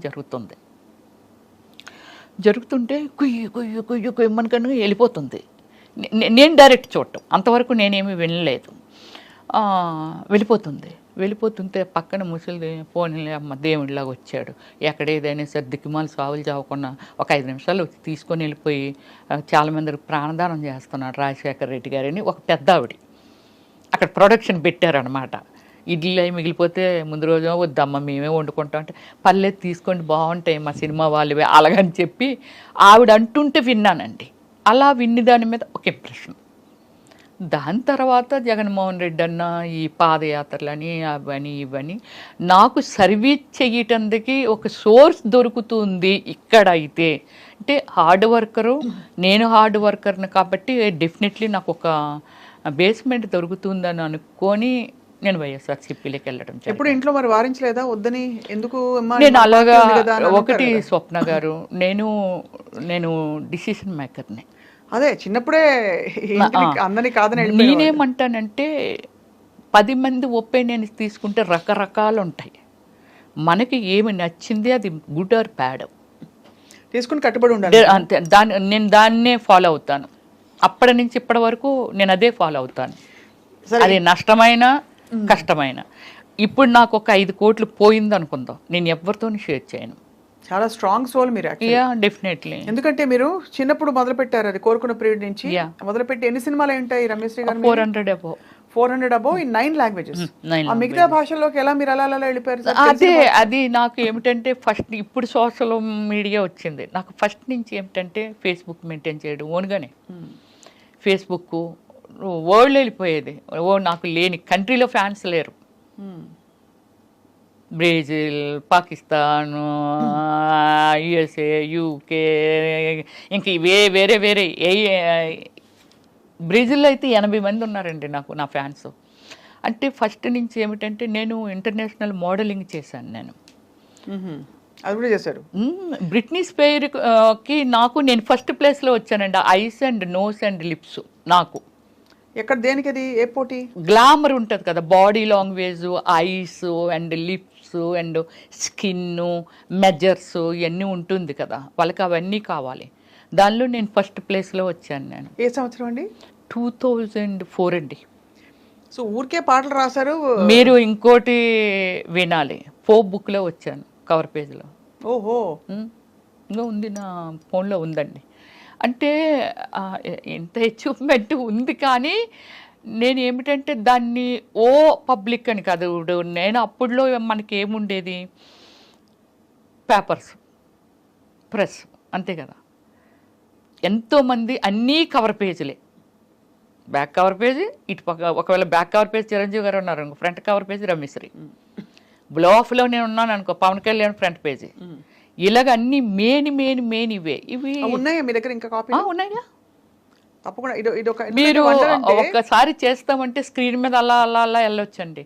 అన్ని కవర్ పేజీలు అండి, లోపల ఎక్కడ ఏముండవు. కానీ అంత క్రేజ్ ఉన్న మీరు సడన్ గా మళ్ళీ సామాన్యమైన, ఇప్పుడు ఎందుకంటే ఆ తరంలో క్రేజ్ ఉన్న హీరోయిన్లు అందరూ కూడా వాళ్ళు ఒక ఇది మెయింటైన్ చేస్తున్నారు, కానీ మీరు మాత్రం మళ్ళీ మామూలుగా మీ సామాన్యమైన స్థితికి వచ్చేసారు. ఏంటి సామాన్య స్థితి? ఆర్థికంగా చెప్పట్లేదండి, మీ గ్లామరు, స్టార్డమ్ మెయింటైన్ చేయడాలు, సర్కిల్స్ అవి లేకుండా. అంటే కారణం ఏమీ లేదండి. పొలిటికల్ అంటే నాకు కొందరు పెద్దలు చెప్పిందని కాదు, కానీ డీసెంట్గా ఉండాలి, తర్వాత నానకూడదు, ఆ వర్డ్ అదే అనుకుంటాను, అది ఉంది. అయితే ఇంకోటి నేను చెప్తాను, ఆత్మ సౌందర్యం లేనిది, ఆత్మశుద్ధి లేనిది శివ పూజలు ఎలా మనల్ని మనం శుద్ధిగా ఉంచుకున్నప్పుడే కదా ఎదుటి వాళ్ళని. ఇప్పుడు నేను గ్లామర్గా ఉన్నాను, ఆవిడ స్లీవ్లెస్ వేస్తుంది అనేది. దీనికి ఎగ్జాంపుల్ మీకు చెప్తాను. యూఎస్ఏ ఒక ఈవెంట్కి వెళ్ళాము. ఈవెంట్కి వెళ్తే అట్లాంటాలో అంటే అప్పటికే ఎప్పటి నుంచో రమ్యశ్రీ ఎందుకు అలాంటి బట్టలు వేసుకుంటుందని అంటుండేవాళ్ళంట. ఐ డోంట్ నో, నాకు అంటే అక్కడికి వెళ్ళాక కానీ ఆ మ్యాటర్ మనకు తెలియదు కదా. సో తర్వాత అంటుండేవాళ్ళంట. చాలామంది ఏమనేవాళ్ళంట, బట్టలది ఏముంది ఇక్కడ మనం వేసుకోవట్లేదా, మనం ఉండేది ఏ కల్చర్లో ఉన్నాం. ఇది దుబాయ్లో విన్నానండి, యుఎస్ఏలో విన్నాను ఈ వర్డ్స్, సేమ్ వర్డ్స్. ఎప్పటి నుంచో తీసుకొద్దామని అనుకుంటున్నారు కానీ ఆవిడ చాలా ఫాష్ ఉంటుంది బట్టలు. ఎక్కడ ఫాష్ ఉంటాను, స్క్రీన్ మీద. నేను వెళ్ళిన తర్వాత అక్కడ ఎలాగ మా వాళ్ళు ఒప్పేనేనండి, అదండి ఇదండి, అబ్బాయి ఏమి డీసెంట్ ఉన్నారు రమ్య గారు మీరు అని అంటే, ఒక ఆయనండి, అందరూ ఉన్నాం డిన్నర్ చేస్తున్నాం, ఆయన అన్నారు, చీర కట్టిన ప్రతి ఆడది పతివ్రత కాదు, వాళ్ళ డ్రెస్సింగ్ దీన్ని పెట్టి ఎవరిని ఎప్పుడు అంచనా వేయకూడదని అందరి మధ్య ఆయన మాట్లాడారు. గ్రేట్. అవును, డైరెక్ట్గా నన్ను ఉద్దేశించి ఇంకోళ్ళు ఉద్దేశించి కాదు, నా వర్షన అల్లో ఉంది ఏది ఎప్పుడో, కానీ అది ఆయన అప్పుడు ఓపెన్ చేశారనమాట అలాగా. సో అలా అంటే ఏమిటంటే ఒక డ్రెస్సింగ్ని పెట్టో లేకపోతే ఏదో పెట్టి, నేను చేసిన సినిమాలు నేను ఒకటే చెప్పాను, నేను బిఎఫ్లు చేయలే, నాకు ఆఫర్లు వచ్చి నేను చేయలే. వచ్చాయా ఆఫర్లు? అయ్యో నేను చెయ్యను, లాయర్ని పెట్టి మరీ వాయించాను తెలుసండి, చాలా ఫోర్స్ ఉండేది నా మీద. ఎవరు ఫోర్స్ చేసేవారు? షూట్ చేసేవాళ్ళు ఎవరైతే దానికి స్పాన్సర్స్ ఉంటారో, ఇదంతా ఉంటుంది కదండి. అంటే చాలా లాంగ్వేజెస్లో చేశాను కదా, బాగా స్ప్రెడ్ అయ్యి వరల్డ్ వైజ్ స్ప్రెడ్ అయ్యాను నేను. సో ఇలా నేను అవాయిడ్ చేస్తే, నేను ఒకటే చెప్తాను, సినిమా ఎనీ ప్రొఫెషన్ దాన్ని మనం ఒక డాక్టర్ అవనియండి, లేకపోతే యాక్టర్ అవనియండి, ఇంజనీర్ అవనియండి, ఒక సివిల్ ఇంజనీర్ బిల్డింగ్ కట్టాలని అంటే అయ్యో ఎంతోమంది ట్రావెలింగ్ ఎన్నో ఇయర్స్ ఉండాలనేది తన మొత్తం అంతా, తన టాలెంట్ అంతా పెట్టి చాలా నిజాయితీగా చెయ్యగలిగితేనే, లేకపోతే ఎందరో ప్రాణాలు పోతాయి. ఇలాగేమిటంటే నా ప్రొఫెషన్లో నేను వచ్చానండి. ఒక డైరెక్టర్ డ్రీమ్లో దిస్ ఈజ్ ఒక కాన్సెప్ట్ ఈజ్ వన్ ఫ్యామిలీ. ఒకరు ప్యాంట్ వేస్తారు, ఒకరు చీర కడతారు, ఒకరు షార్ట్లు వేస్తారు, డిఫరెంట్ కాన్సెప్ట్ ఈజ్ స్టోరీ. అలా మీరు వేసిన క్యారెక్టర్స్కి చాలా చోట్ల మీరు కొన్ని ఎక్స్పోజ్ చేసే బట్టలు వేసుకున్నాను. అప్పుడు అదే అంటున్నాను, నాకు డైరెక్టర్ అనే ఆయన కాన్సెప్ట్ అండి. చిరంజీవి గారైనా సరే కొన్ని సినిమాల్లో గోచి పెట్టుకొని పరిగెట్టారుగా అవసరమైతే. అంటే అడవ మనిషిలో చిన్న కట్టుకొని పరిగెట్టారు. ఎనీవన్ దాన్ని నమ్ముకొని, కళామ తల్లిని నమ్ముకొని వచ్చాము కాబట్టి, బట్ వాళ్ళకి ఏం కావాలని ఇన్పుట్ మనం ఇవ్వాలా వద్దా అంటే ఖచ్చితంగా. బట్ మీరు ఎక్కడ ఫీల్ అయ్యారు అంటే, ఫీల్ కాకుండా, మొహమాటం లేకుండా, ఇబ్బంది పడకుండా ఆ బట్టలు వేసుకున్నప్పుడు, క్యారెక్టర్స్ చేసినప్పుడు ఎప్పుడు అనిపించలేదా? నాకు అనిపించలేదండి, అస్సలు అనిపించలేదు. దేన్నైతే నమ్ముకొని వచ్చాను. ఈరోజు పుయిద రమేశ్రీ అంటే, మా అమ్మ నాన్న కడుపుని పుట్టి నేను అక్కడే ఎవరినో పెళ్లి చేసుకొని ఎక్కడో ఉండుంటే అంతే కదా. ఎవరికి తెలుస్తుంది రమ్యశ్రీ ఎవరు అనేది, ఎవరికి తెలుస్తుంది? ఖచ్చితంగా. అంటే నేమ్ ఫేమ్ కోసం, బట్ అయినా కూడా ఒక పెంపకం, ఒక వాతావరణంలో పెరిగినప్పుడు, మీరు అన్నట్టు సినిమా ఇండస్ట్రీ లేకపోతే నేను రాను, తప్పకుండా ఇబ్బంది పడతారు. ఇబ్బంది అయినా సరే ఇష్టంగా చేశాను. ఎంతో మంది డైరెక్టర్స్ అన్నారండి, అసలు యాక్టింగ్లో కూడా కోఆపరేషన్ చెయ్యరు. రమ్య గారు ఒక క్యారెక్టర్ మీకు ఎక్స్ప్లెయిన్ చేస్తే, అది సిల్క్ స్మిత్ అని మిమ్మల్ని చూసామండి. ఆ క్యారెక్టర్ని ఎలా మోడ్ చేసేసుకోవాలి, ఎలాంటి డ్రెస్సింగ్ వేసుకోవాలి, ఎలాంటి మేకప్ వేసుకోవాలి. మేకప్ సిల్క్ స్మిత్ అది ఓన్ కాదు, కానీ everything is my self only. Costume design నేనే, కలర్ కాంబినేషను నేనే, అన్నీ మొత్తం డిజైన్ చేసేసుకునేదాన్ని. ఈరోజు సీన్ ఏమిటి, ఎవరెవరు ఆర్టిస్టులు, బ్యాక్గ్రౌండ్ ఏముంటుంది, ఆ బ్యాక్గ్రౌండ్లో నేను ఈ కలర్ చీర కడితే నాకు ఆ కలర్ చీర పంపించేయండి. అలాగే కాస్ట్యూమ్ డిజైన్లు కూడా నేను సినిమాకి కాస్ట్యూమ్ అంతా నా పర్సనల్, అంటే నేనే డిజైన్ చేసుకున్నాను నేను. అలాగే ఆల్ మూవీస్కి నా పర్సనల్ డిజైనింగ్ అండి. సో ఎక్కువ ఇలాంటి కాస్ట్యూమ్స్ వేసిన క్యారెక్టర్స్ మీరేంటి డాన్స్ సీక్వెన్సెస్ చేశారు, చాలా ఐటమ్ సాంగ్స్ కూడా చాలా చేశారు. ఏమైనా గుర్తున్నాయా మీకు? మీరు పాపులర్గా హిట్ అయిన సాంగ్స్? పాపులర్గా హిట్ అయినవి అంటే, నేను సూర్యతోని శ్రీ అనే ఒక మూవీ చేశాను తమిళ్లోని. సూర్యాది ఇప్పుడు నా ఏమి సినిమా అంటే సూర్యాది కాదు, విక్రమ్తో కూడా వన్ సాంగ్ చేశాను, యూత్ యూత్ చేశాను, రోజుకో రోజా చేశాను. ఎలా ఉండేవారు తర్వాత వాళ్ళందరూ మీతో? నాతో విక్రమ్ చాలా బాగుండేవాడు. చాలా అంటే లిమిటెడ్ పర్సన్ అనమాట. హాయ్ అంటే హాయ్, ఎర్లీ మార్నింగ్ రాగానే విచ్చేయడం సూర్య. కానీ విక్రమ్ అది కాదు. కామెంట్ చేయడము, జోకులు వేయటము, ఇవన్నీ చాలా ఫ్రెండ్లీగా ఉండే. ఎప్పుడైనా లంచ్కో దేనికో పిలవచ్చు కదరా మీ ఏదో చేపలు అంటే, నేను కుకింగ్ ఫేవర్ని అనమాట. అది వదలలేదు. వదలను. మటన్, గోంగూర కానీ, ఫిష్ పులుసు కానీ వెరీ ఫేమస్. ఎప్పుడో మీరు రావాలి ఇంటికి. నేను వెజిటేరియన్ అండి. అయ్యో సారీ. కానీ కాబట్టి మీరు బంగాళదుంపల వేపుడు చక్కగా వెజిటేరియన్ కూడా చాలా అద్భుతంగా చేస్తాను. పప్పు ఫ్లేవర్ అయితే అసలు ఎంత అద్భుతంగా ఉంటుందంటే, తింటుంటే ఆ స్మెల్ చాలండి. అంటే పప్పు టమోటా కానీ ఎనీ లీవ్స్ యాడ్ చేసి కానీ చాలా బాగా చేస్తాను. గోంగూర పచ్చడి, పచ్చి పచ్చడి, ఇలాంటివన్నీ. కంప్లీట్ గా జీవితాన్ని ఎలా స్ట్రా వేసి పీల్చేయాలో అన్ని మీరు అంతేగా. కానీ చాలా మంది చెప్తారు, స్వప్న గారు మీరు స్క్రీన్ మీద చూసిన రమ్య గారికి ఇన్సైడ్ మీరు అంటే అవుట్ సైడ్ మీ అంటే బయట చూసిన రమ్య గారికి అసలు సంబంధం కూడా ఉండదు. మీరు చాలా homely and exactly. Cinema time వరకే సినిమా వదిలిస్తే నాకు ఏ లైఫ్ తెలియదండి. పబ్ లైఫ్ తెలీదు, ఫ్రెండ్స్ సర్కిల్ లేరు, తాగడం అలాంటివి అలవాటు ఏమీ లేదండి. అంటే ఇవన్నీ టిపికల్ గా. సిల్క్ స్మిత గారిని కలిసారా మీరు? లేదు, అప్పటికే నేను వచ్చేసాను 97లో కదా నేను వచ్చాను. అప్పటికే ఆమె అవుట్ అయిపోయారు. అవును కదా, అవును కరెక్ట్. 97 అంటే కరెక్టే. మరి ఎవరెవరిని కలిసారు మీ కంటెంపరీస్? నేను సౌందర్య గారితో వర్క్ చేశాను, రమ్యకృష్ణ గారితో వర్క్ చేశాను. సౌందర్య గారితో నేను, సౌందర్య గారు అంటే ఇక్కడ తెలుగులో చేశాము. కన్నడలో ఆర్యభట్ అని నేను సెకండ్ హీరోయిన్. నాకు అవార్డు వచ్చింది, తనకు రాలేదు, నాకు వచ్చింది అవార్డు. సో ఆర్యభట్ అని రమేష్ అరవింద్ హీరో అనమాట. తను ఇట్స్ లైక్ శ్రీకాంత్ మనకి ఎలా హీరో అలా సతీ లీలావతిలో చేశారు కదా. యా. సో ఆయన మూవీ అనమాట. చాలా మూవీస్ చేసాము, ఒక 6 or 7 మూవీస్ చేసాము. చాలా ఫ్రెండ్లీగా ఉండేది. రమ్య నువ్వు అంటే మమ్మల్ని చైర్స్ చేసుకొని ఇంకా వేరే ఎక్కువ ఆర్టిస్టులు ఉంటారు కదా, మాట్లాడుకొని ఇదంతా చేస్తున్నప్పుడు నువ్వేమైనా దూదులు పెట్టుకుంటావు రమ్య, అందరూ సత్తాగా డిస్కస్ చేసి నవ్వినా సరే నువ్వు నవ్వు అలా ఉండిపోతావు ఏమిటి, ఎక్కడో చైర్ వేసుకుంటావేంటి రా, నన్ను రా అనేది, ఎక్కడో చైర్ వేసుకుంటావేంట్రా అనేసి అని. నేనేమి దూదులు పెట్టుకోను, కానీ మ్యాటర్ నాది కాదు కదా, సబ్జెక్ట్ నాది కాదు. అంటే నాతో మాట్లాడో లేకపోతే నా గురించి మాట్లాడితే వింటాను. ఎవరి గురించో మాట్లాడుతున్నారు కాబట్టి అది నాకు సంబంధం లేనిది కదా, అలా నాకు అలవాటు అయిపోయింది ఫస్ట్ నుంచి. నేను అంతే, ఎవరి మ్యాటర్లోకి నేను దూరను. ఎనీ పాసిబిలిటీ స్వప్న గారు చాలా వరకు అయ్యో పాపం అనే హార్ట్ ఉంది నా దగ్గర. అయ్యో పాపం ఇలా అయ్యిందా, అయ్యో మనకి అంటే నాకు ₹1,00,000 వచ్చింది అనుకోండి. చాలా ప్లేసుల్లో నేను ఇది స్టేట్మెంట్ కూడా ఇవ్వడం జరిగింది. నాకు ఒక 1 lakh వచ్చింది, 10,000 ఈజ్ నథింగ్.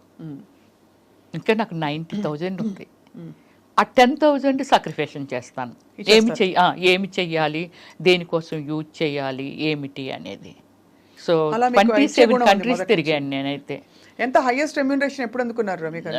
నేను హైయెస్ట్ రెమ్యూనరేషన్ అయితే ఆర్యభట్టకండి, దానికి అందుకున్నాను. దానికి వచ్చి 15 lakh ఇచ్చారు నాకు. తర్వాత అన్ని ఐటమ్ సాంగ్ చేస్తే 10 lakh. 10 lakhs కూడా. వావ్.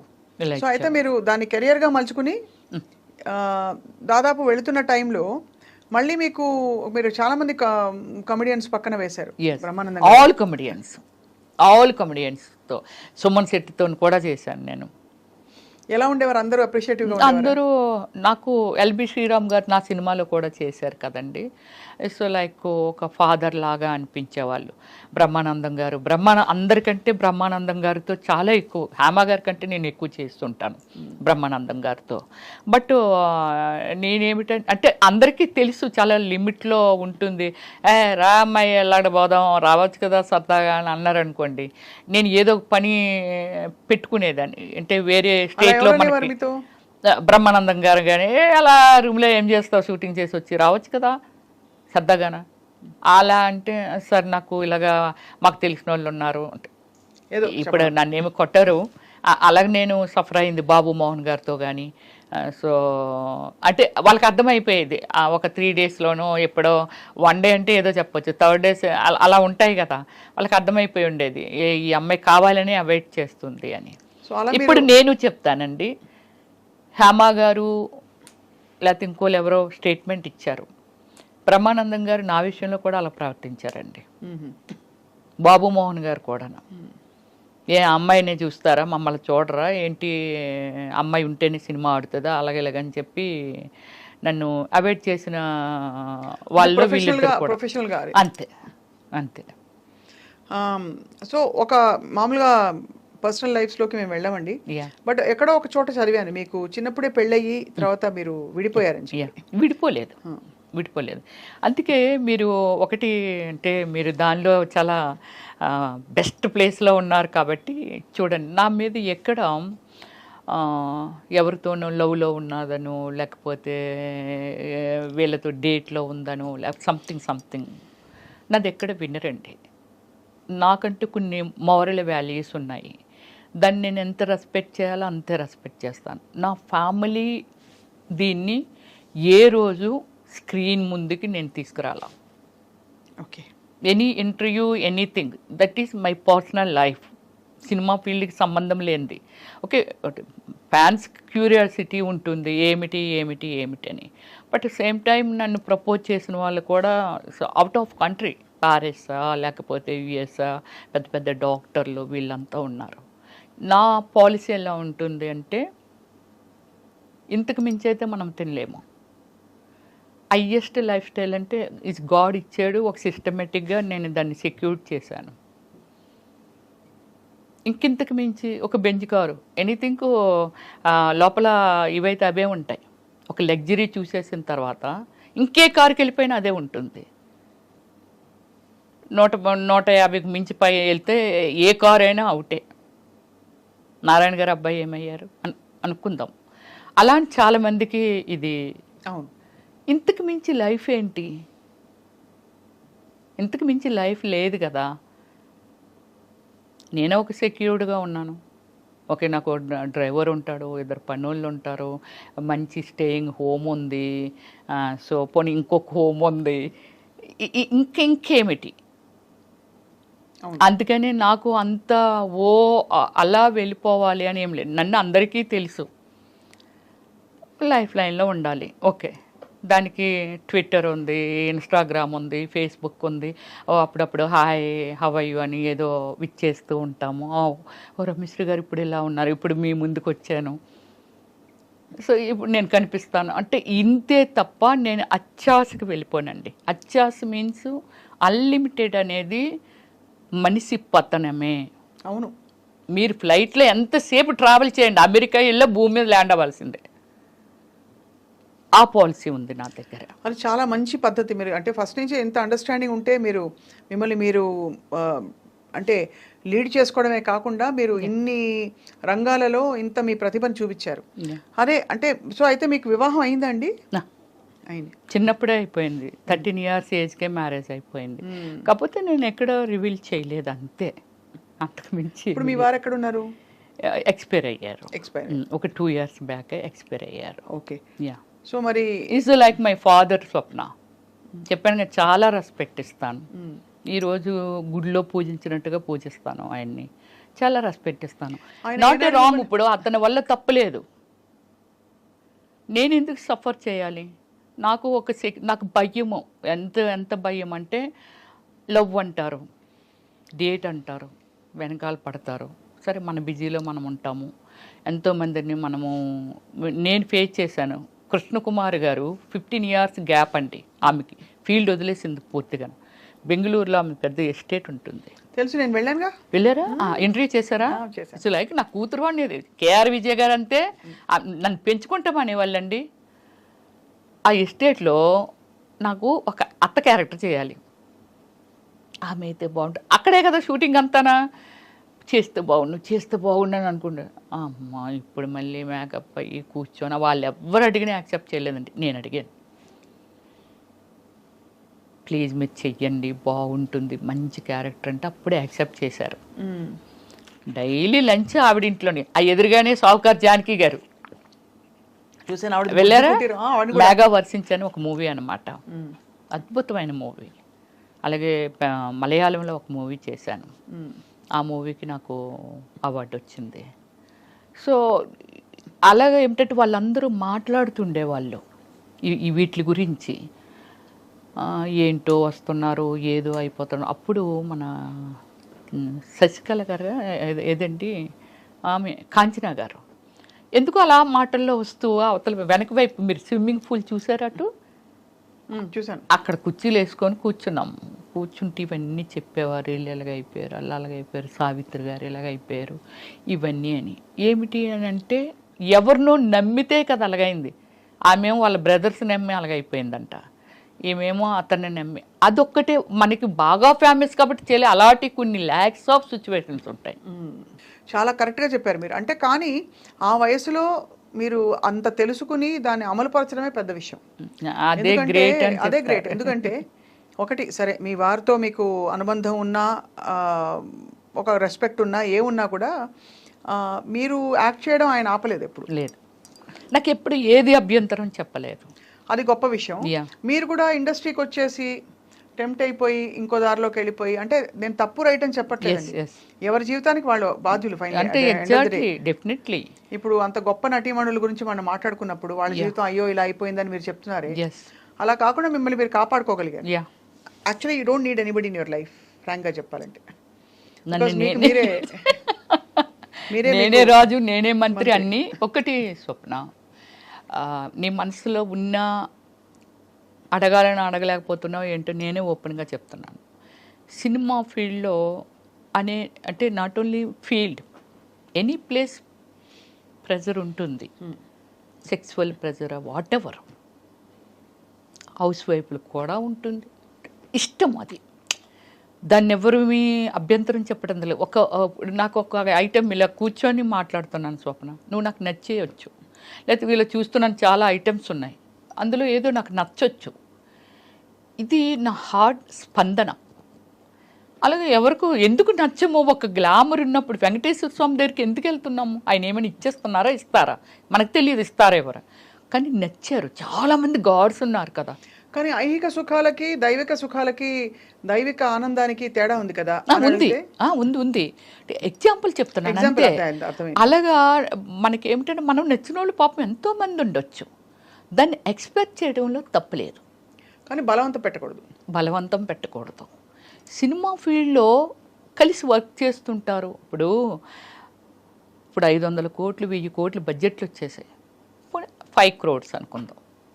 5 crores పెట్టి ఒక మూవీ మేకింగ్ చేసిన ఒక ప్రొడ్యూసర్కి క్రమశిక్షణ ఉండదంటావా? ఒక డైరెక్టర్ తన సినిమా హిట్ అవ్వాలి, అదవ్వాలి, ఇదవ్వాలి అని ఎంత టెన్షన్లో తన క్రమశిక్షణ ఉండదంటారా? ఒక మనిషిని ఒక రిక్వెస్ట్ దానిలో పెట్టారు అని అంటే ఇష్టం అయ్యి, అంటే ఈ ట్రావెలింగ్లో ఏదో నచ్చింది. ఎందుకు రోడ్డు మీద నేను వెళ్తూ ఉంటాను కదా, నాకు డ్రైవ్ అంటే చాలా ఇష్టం, వెరీ స్పీడ్ డ్రైవర్ని నేను. వెళ్తుంటాం కదా, ఒక లొకేషన్ ఏదైనా నచ్చిందని ఆపేసి అక్కడ ఒక 10 నిమిషాలు ఏదో రిలాక్స్గా అంతా వాచ్ చేసి అప్ప చాలా బాగుంది, ఎటు కాసేపు కూర్చుంటే బాగున్ను అలా అనిపిస్తుంది నాకు. అలాగే ఒక ఇష్టాన్ని ఎవరిని స్టాప్ చేయలేము. బట్ అలా నచ్చి అడిగిన వాళ్ళు చాలామంది ఉన్నారు నన్ను పెద్దవాళ్ళు ఎవరైనా చాలా పెద్దవాళ్ళు.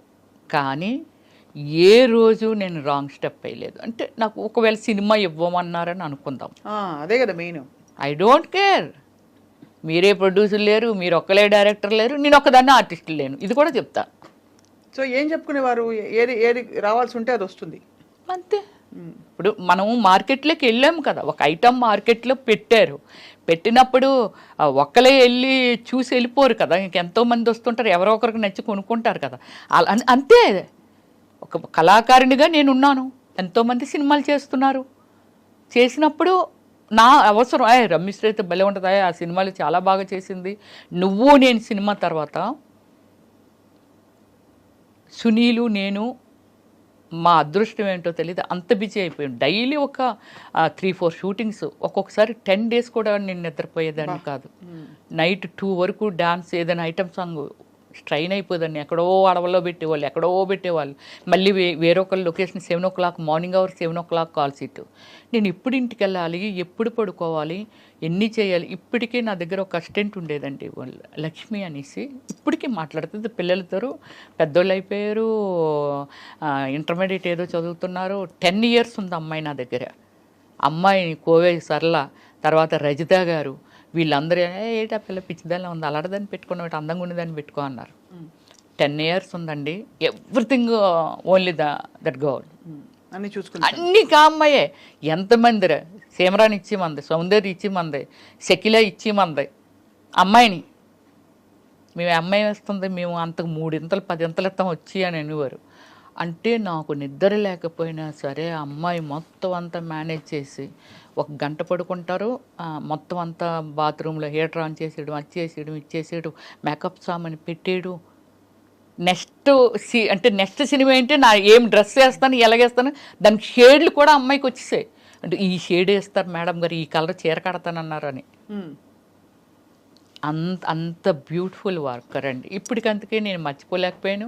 1 ఎకరం ల్యాండ్ కూడా అమ్మాయికి పండించుకొని ఇచ్చాను. మా విలేజ్ వాళ్ళది కొత్తపల్లి, మాది కొత్తూరు, పక్క విలేజెస్ అనమాట. చాలా చిన్నప్పుడు వచ్చింది అమ్మాయి. అమ్మాయిని నన్ను జైల్లో పెడతానని వారు, ఎంత చిన్నపిల్లని వర్క్ లేయడం మా మేడం పంచుకుంటుంది అనేది. అమ్మాయికి 1 acre కూడా ఇచ్చాను స్వప్న నేను.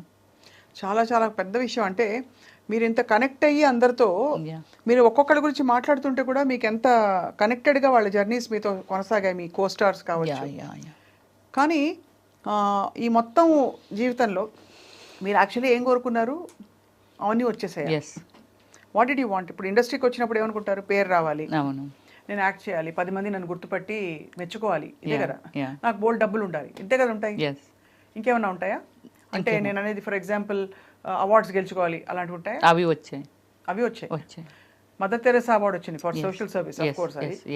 అది కాకుండా మీరు maximum number of languages 9 languages. 9 language. So Telugu, Tamil, Malayalam, Kannada, Oriya, Bhojpuri, Hindi, Punjabi, Bengali. అబ్బా, ఎంత గొప్ప లైఫ్, అది కూడా ఇంత షార్ట్ స్పాన్ లో. ఎగ్జాక్ట్లీ. అదే 7 నుంచి ఇప్పటి వరకే కదా, అంతే. అంటే 26 years లో ఇప్పుడు యాక్ట్ చేస్తున్నారా? ఇప్పుడు అదే నేను పొలిటికల్లోకి వచ్చి చెప్పాను కదా, జగనన్నకి ఇష్టం లేదు సినిమాలంటే అని చెప్పి స్టాప్ చేయడం జరిగింది. బట్ ఇంట్రెస్ట్ ఇంకా చేయాలని ఇప్పుడు మళ్ళీ సెకండ్ ఇన్నింగ్ స్టార్ట్ చేస్తున్నాను నేను. మనకి ఇది నిర్మలమ్మ అమ్మగారు ఎవరైతే ఉన్నారో ఆమె మనకి ఎవరికైనా సరే ఆమెనే ఎగ్జాంపుల్గా తీసుకోవాలి ఎవరైనా. ఎందుకంటే ఆ ఏజ్ వరకు, చనిపోయే మూమెంట్ వరకు ఆమె చేస్తూనే ఉంది. బట్ కళాకారులకి ఇప్పుడు పొలిటికల్ ఆల్సో. సో అయితే కానీ మీరు ఈ క్రమంలో రమేశ్రీ గారు, మీరు వాళ్ళ అందరు యాక్టర్స్ గురించి వినేవాళ్ళు కదా, అంటే వాళ్ళ లైఫ్స్ ఇలాగా, వాళ్ళ లైఫ్ అప్పుడు ఏమనిపించేది? రాంగ్ డెసిషన్స్ తీసుకున్నారు, ఖచ్చితంగా అండి. నేను నా మీలాంటి మీడియా మిత్రులుగా ఉండా కూడా నేను చాలా మందికి, ఎందుకంటే ఇంటర్వ్యూస్ అని ఇండియా గ్రిల్స్ అనేది ఒకటి ఉండేది, ఇప్పుడు ఉందో లేదో నాకు ఐడియా లేదు. ఇండియా గ్రిల్స్ ఎప్పటి నుంచో మొదలు పెట్టేశాను. నాకు అంటే క్యూ కట్టేవాళ్ళు ఇంటర్వ్యూస్కి. ఆ హీరోయిన్లు కూడా వచ్చేవి కాదు ఇంటర్వ్యూస్, అవిని అన్ని ఇంటర్వ్యూ చేసేసేదాన్ని నేను. మీరు ఏం చెప్తారు కొత్తగా వచ్చిన ఆర్టిస్టులకి అంటే, సో కొత్తగా వచ్చిన ఆర్టిస్టులకి ఎవరికైనా సరే ఇప్పుడు వాళ్ళకి ఏం గోల్ ఉంది, ఇప్పుడు ఎంతమంది లైఫ్ని సీరియల్స్లో చేసి ఏదో 1-2 సీరియల్స్ చేసి తర్వాత వాళ్ళ లైఫ్ ఏమైపోతుంది, వాళ్ళు ఏమైపోతున్నారు ఏమిటి, చాలా ఫాస్ట్ థింకింగ్. వచ్చామా, ఒక కారు కొన్నామా, ఒక అపార్ట్మెంట్, దట్స్ ఇట్, దీని తర్వాత ఏమిటి నెక్స్ట్, వాళ్ళు ఎందులోకో వెళ్ళిపోయి వాళ్ళ కెరియర్ స్మాల్ చేసుకొని, అంటే లాంగ్ టైం ట్రావెలింగ్ ఉండడం వల్ల ఎక్స్టెండ్ అవుతాం, అంతే కదా. అవును, అంతే కదా. సో అది కోల్పోతున్నారు చాలామంది. లవ్ చేయడం తప్పని కదా. ఒకటి నేను ఎప్పుడో అప్పుడే చెప్పుంటాను నేను, రమ్య గారు మీ వెంట ఎంతమంది పడి ఉంటారు, ఎవరు అక్కర్లేదండి. ఆశా సుబ్బలక్ష్మి గారు అని వెరీ ఫేమస్ గ్యాస్ట్రాలజీ. ఒకరోజు నేను అపోలోలో రాఘవ దత్తా గారు అనేసి ఆయన దగ్గరికి నేనే డాక్టర్ అంటారు అందరూ, నేనే ఎదురు చెప్తూ ఉంటాను అన్నీని. ఎవ్రీ 6 monthsకి హెల్త్ చెకప్ చేయించుకుంటాను. చేయించుకొని ఇంకా ఎక్స్ట్రా ఈ హెల్త్ చెకప్లో ఏవి రాలేదనేది నేను గూగుల్లో సెర్చ్ చేసి మళ్ళీ పర్సనల్గా వెళ్ళి చేయించేసుకుంటూ ఉంటాను. అమ్మ నీకు ఇక్కడ ఒక విగ్రహం కట్టాలి అపోలో హాస్పిటల్ ముందుని. ఎంత సెన్సిటివ్ ఏంటి రమ్య, మా వాళ్ళకి అందరికీ లేకపోతే నీకు ఒక పేపర్ ఇచ్చి ఎక్స్ప్లెయినర్లుగా మార్చాలి నిన్ను అక్కడ ముందు కూర్చోబెట్టి అని చెప్తూ ఉంటారు అక్కడ CEO గారు కానీ ఎవరైనా సరే. వెళ్ళిపోతున్నాను, ఆశా సుబ్బలక్ష్మి గారు వెళ్తున్నారు. రమ్య గారు మీరు ఎంత అందంగా ఉంటారు కదండి, మీ వెనకాతలు ఎవరు పడరా అని అడిగింది. ఇలా రెక్క పట్టుకొని లాగింది, నేను చూడలేదు అంటే సీరియస్గా వెళ్ళిపోతూ ఉంటాను అనమాట. సో ఇలా రెక్క పట్టుకొని ఇలా లాగింది. ఏమండి ఇంత బాగుంటారు, అసలు మీ వెనకాతలు ఎవరు పడరా అని అడిగింది. ఏంటండి ఈ వీధిలో ఎవరు పడితే అలా పడిపోతారా డాక్టర్ గారు అని అంటే, లేదండి నాకే అనిపిస్తుంది మిమ్మల్ని చూస్తూ ఉంటే. Very lovely. ఆవిడకి ఒకే డాటర్ అనమాట. సో అప్పటికి ఇంకా కిడ్ అమ్మాయి 6 years old అనమాట. సో అలాగే ఏమిటంటే చాలా ప్రౌడ్గా ఫీల్ అవుతాను అంతే, అంతకు మించి ఏమి వెళ్ళను ఎక్స్ట్రా. చాలా ప్రౌడ్గా ఫీల్ అవుతాను. ఎవరైనా నేను వెళ్ళిపోతుంటే నన్ను ఎవరైనా చూశారు, వాడు చూస్తాడు అనుకుంటాను, చూస్తాడు, అది చూడడంలో గ్రేట్గా ఫీల్ అవుతాను. మళ్ళీ వేరే సెకండ్ థాట్ ఏమీ ఉండదు నాకు. అంతే చూడడంలో గ్రేట్గా ఫీల్ అవుతాను. బాగుంది, చాలా ఆనందం ఉంది. ఇంకొక విశేషం ఏంటంటే మీరు 9 భాషల్లో నటించి ఇంత తిరిగేసి అంతా చేశారు, కానీ మీ ఊరి భాష ఎక్కడ పోలేదు. లేదు, ఉత్తరాంధ్ర భాష ఇది కూడా మీకు చెప్పాలి. ఎంతమంది అడిగారు తెలిసిన, ఏంట్రా మీ స్లాంగ్ మార్చవేంటి, ఎందుకు స్లాంగ్? నేనన్నా ఎందుకు మార్చాలి అన్నా, తల్లిని మార్చినట్టుగానే కదా. అవును, మీ ఊరి భాష, మీరు పుట్టి పెరిగిన వాతావరణము, దీన్ని ఎందుకు మార్చాలి అంటాను నేను. ఎందుకు మార్చాలి, మార్చను నేను అనేదాన్ని. చాలా మొండిగా, నీ రూపం చూస్తే నువ్వు చూస్తే అసలు నీకు తెలుగు వచ్చా, ఎక్కడో నారుతమ్మా ఇవి ఇలా అనుకుంటాము. అంటే చాలా ఉంది, మీకు తెలుగు వచ్చా మేడం అని అడుగుతారు. బట్ నేను మాట్లాడేది స్వచ్ఛమైన తెలుగు, మా లాంగ్వేజ్. అదే మీ లాంగ్వేజ్. శ్రీకాకుళం యాడ్ అవుతుంది, శ్రీకాకుళం భాష బాగా వినిపిస్తుంది, యాడ్ అవుతుంది. అలాగే విజయనగరం, బొబ్బులి, విజయనగరము, ఇలా అన్ని విజయనగరం అని పలుకుతాం. విజయనగరం అనేసరికి తెలిసిపోయింది. అది ఆ స్లాంగ్ నేను వదలను, నాకు నచ్చదు. ఇప్పుడు మీ వాళ్ళంతా అక్కడే ఉన్నారా? అంత అక్కడే ఉన్నారు, నేను ఒక్కదాన్ని. మీరు ఎంతమంది అక్క చెల్లెళ్ళు రమేష్? Brothers sisters 6 members. మాది అంతే, మాకు తెలిసినప్పటి నుంచి మాదంతా సెటిల్ ఇన్ విశాఖపట్నము. సో నా బ్యాక్గ్రౌండ్ అంటే నేను పెరిగిందంతా చెప్పాను కదా, అమ్మమ్మ వాళ్ళ ఊర్లో పెరిగాను. సో అందువల్ల ఏమిటంటే నేను 10th class అయిపోయిన తర్వాత సిటీకి వచ్చాను నేను. సో అది అయిపోయిన తర్వాత కొన్నాళ్ళు అంటే ఇంటర్మీడియట్ డిస్కంటిన్యూ చేశాను, చాలా ప్లేస్లో చెప్పాను కూడా, ఇటు వచ్చాను. మీ డాక్టరేటే వచ్చేసింది కదా? వచ్చింది. అదే కాబట్టి అన్నిటిని మించిపోయిన ఆ చదువు అది అందుకేనండి వెరీ ప్రౌడ్గా ఫీల్ అవుతాను. ఇంకేముంది సాధించడానికి ఈ లైఫ్లో అనేది, ఒక పొలిటికల్లే నేను ఎమ్మెల్యే అనిపించుకోవాలి అనేది ఒకటి నాకు టార్గెట్ ఉంది. ఎమ్మెల్యే అనిపించుకోవాలి. నేను ఇచ్చిన సర్వీసు అంటే మనం ఒకటి చెప్తామండి, విగ్రహాలుగా ఒక ఎన్టీఆర్ గారు, రాజశేఖర్ రెడ్డి గారు, లేకపోతే ఎంతోమంది అల్లూరి సీతారామరాజు గారా, లేకపోతే గాంధీ తాత గారా, లేకపోతే ఇలా ఉన్నారు. నా రేంజ్కి ఏది ఇచ్చినా ఆ రేంజ్లో నేను నిలబడాలనేది నాకు ఒకటి ఉంది. అని మీకు ఏది ఇచ్చినా మీరు దానిలో బెస్ట్ చేయాలని, ది బెస్ట్ చేయాలనేదే నా కోరిక అనమాట. అది. సో రమేష్ గారు, ఇన్ని మన డీప్ విషయాలు మాట్లాడాం. ఎన్ని డ్రెస్సులు, ఎన్ని చీరలు ఉంటాయండి మీకు? నాకు సారీస్ అంటే ఒక 1000 above ఉంటాయి. అంటే చాలాన్ని కట్టకుండానే చాలా మందికి సూట్ కేసులతో ఇచ్చేస్తూ ఉంటాను. ఎందుకలా? నాకు ఇంకా కట్టే అవసరం రాలేదు, చాలా కాలం అయిపోతుంది. మా పెద్దొదిన గారు ఎవ్రీ ఇయర్ చీర పెడతారు. అది ఆ చీరలు నేను ఎప్పుడైనా టచ్ చేసానో లేదో కూడా నాకు తెలియదు. అలాగే నేను కూడా కొనేస్తాను పిచ్చిగా. అవి నేను కట్టే అవకాశం రావట్లేదు నాకు. డ్రెస్సులే వస్తారు, ఎక్కువ డ్రెస్సులే. కానీ కట్టే అవకాశం వచ్చినా ఎలాంటివి కడతాం మనము? ఏదైనా డిజైనింగ్ వేరు కడతాము. అదే ఎక్కడికి వెళ్ళినప్పుడు కడతాము, ఏదో పార్టీ వేరే వెళ్ళినప్పుడు కలుస్తాం, ఏదో ఒక ఫంక్షన్ ఉంది లేకపోతే ఒక ఆడియో ఫంక్షన్ అక్కడ కట్టింది మళ్ళీ ఇంకోసారి కట్టము. ఇవన్నీ ఏం చేస్తాను, ఎవరైనా గిఫ్ట్లు ఇచ్చినవి ఉంటాయి, దేనికైనా పిలిచినప్పుడు కానీ ఇవన్నీ గిఫ్ట్లు ఇచ్చినప్పుడు ఏం చేస్తానంటే అవి తీసుకుంటాను. పోచిన పెళ్ళి వెళ్ళాం, అక్కడ ఏవో చీరలు ఇస్తారు, ఒక 3-4 ఇవి చాలా బాగుంటాయండి కలర్ అనేసి. ఎవరైనా వాళ్ళ ఇంటికి పిలిస్తే వెళ్ళామనుకోండి, వాళ్ళు చీర పెడతారు. ఇవన్నీ ఏం చేస్తానంటే ఒక 3 ఏళ్ళు ఎన్నేళ్ళు చూసుకుంటూ ఉంటాను, ఇవి పెరిగిపోతూ ఉంటాయి. సో దానికోసమని ఏం చేస్తానంటే ఎవరికైనా సూట్ కేసులకి ఎత్తి మా సిస్టర్స్ ఇంకా పక్కోలో లేకపోతే ఆలో వీళ్ళు ఈ మేనకమ్మకి 4 చీరలు ఇచ్చి లేకపోతే ఈవిడికి మా సిస్టర్ వాళ్ళ ఇంట్లో పనిచేసిన వాళ్ళకి ఇలా పంచుతూ ఉంటాను, ఒక 4 వేసి 5 వేసి చీరలు. రెగ్యులర్ షాపింగ్ హెల్దీ ఈటింగ్ చేస్తారా? రెగ్యులర్ షాపింగ్ హెల్దీగా భోజనం చేస్తారా? అర్లీ అంటే అది నాదంతా పెద్ద సిస్టమ్ అండి. ఒక 2 hours సెటిల్ ఆడతాను. వన్ డే అంటే ఈరోజు సెటిల్ ఆడాను అనుకోండి, రేపు సెటిల్ ఆడను. స్విమ్ చేస్తాను, జిమ్కి వెళ్తాను. జిమ్కి వెళ్ళి మీకు ఒక పెద్ద ఇది చెప్పాలి, జిమ్కి వెళ్తాను కదా, చిరంజీవి గారు, రామచరణ్ గారు, ఉపాసన అందరూ దానికి, విష్ణు అందరూ ఆ జిమ్కి ఉపాసన పెట్టింది మా ఇంటి దగ్గరే. జిమ్కి వెళ్తే చిరంజీవి గారు ఒకసారి నన్ను అడిగారు, అంటే ఎర్లీ మార్నింగ్ ఏమైనా జిన్ను కొట్టేసి వచ్చేస్తావాట, అందరూ అంటున్నారు మంచి స్టామినా సార్, అన్నిటిలోకి దూరిపోద్ది ఇవిడి. యోగా, జంబా, ఏరోబిక్స్, ఫిట్నెస్ మొత్తం అన్ని, మళ్ళీ స్విమ్మింగ్కి వెళ్ళిపోతాను. షవర్ తీసుకొని 11-11:30కి ఎప్పుడో ఇంటికి వెళ్తాను కూల్గా. సెటిల్ ఆడిన రోజు ఒక్కరోజే ఇంటికి ఎర్లీగా వెళ్ళిపోతాను. 4కి లేస్తాను నేను ఎప్పుడు రోజు. అది అలారం అక్కర్లేదు, ఏం అక్కర్లేదు, 4కి వచ్చేస్తారు. పిట్టలు అరవకముందు నేను లేస్తాను, తర్వాత పిట్టలు అరుస్తూ ఉంటాయి. ఏం చేస్తారు లేచి ఫస్ట్ యోగా, కొంచెం ఫిజికల్ యాక్టివిటీస్, ఇవన్నీ.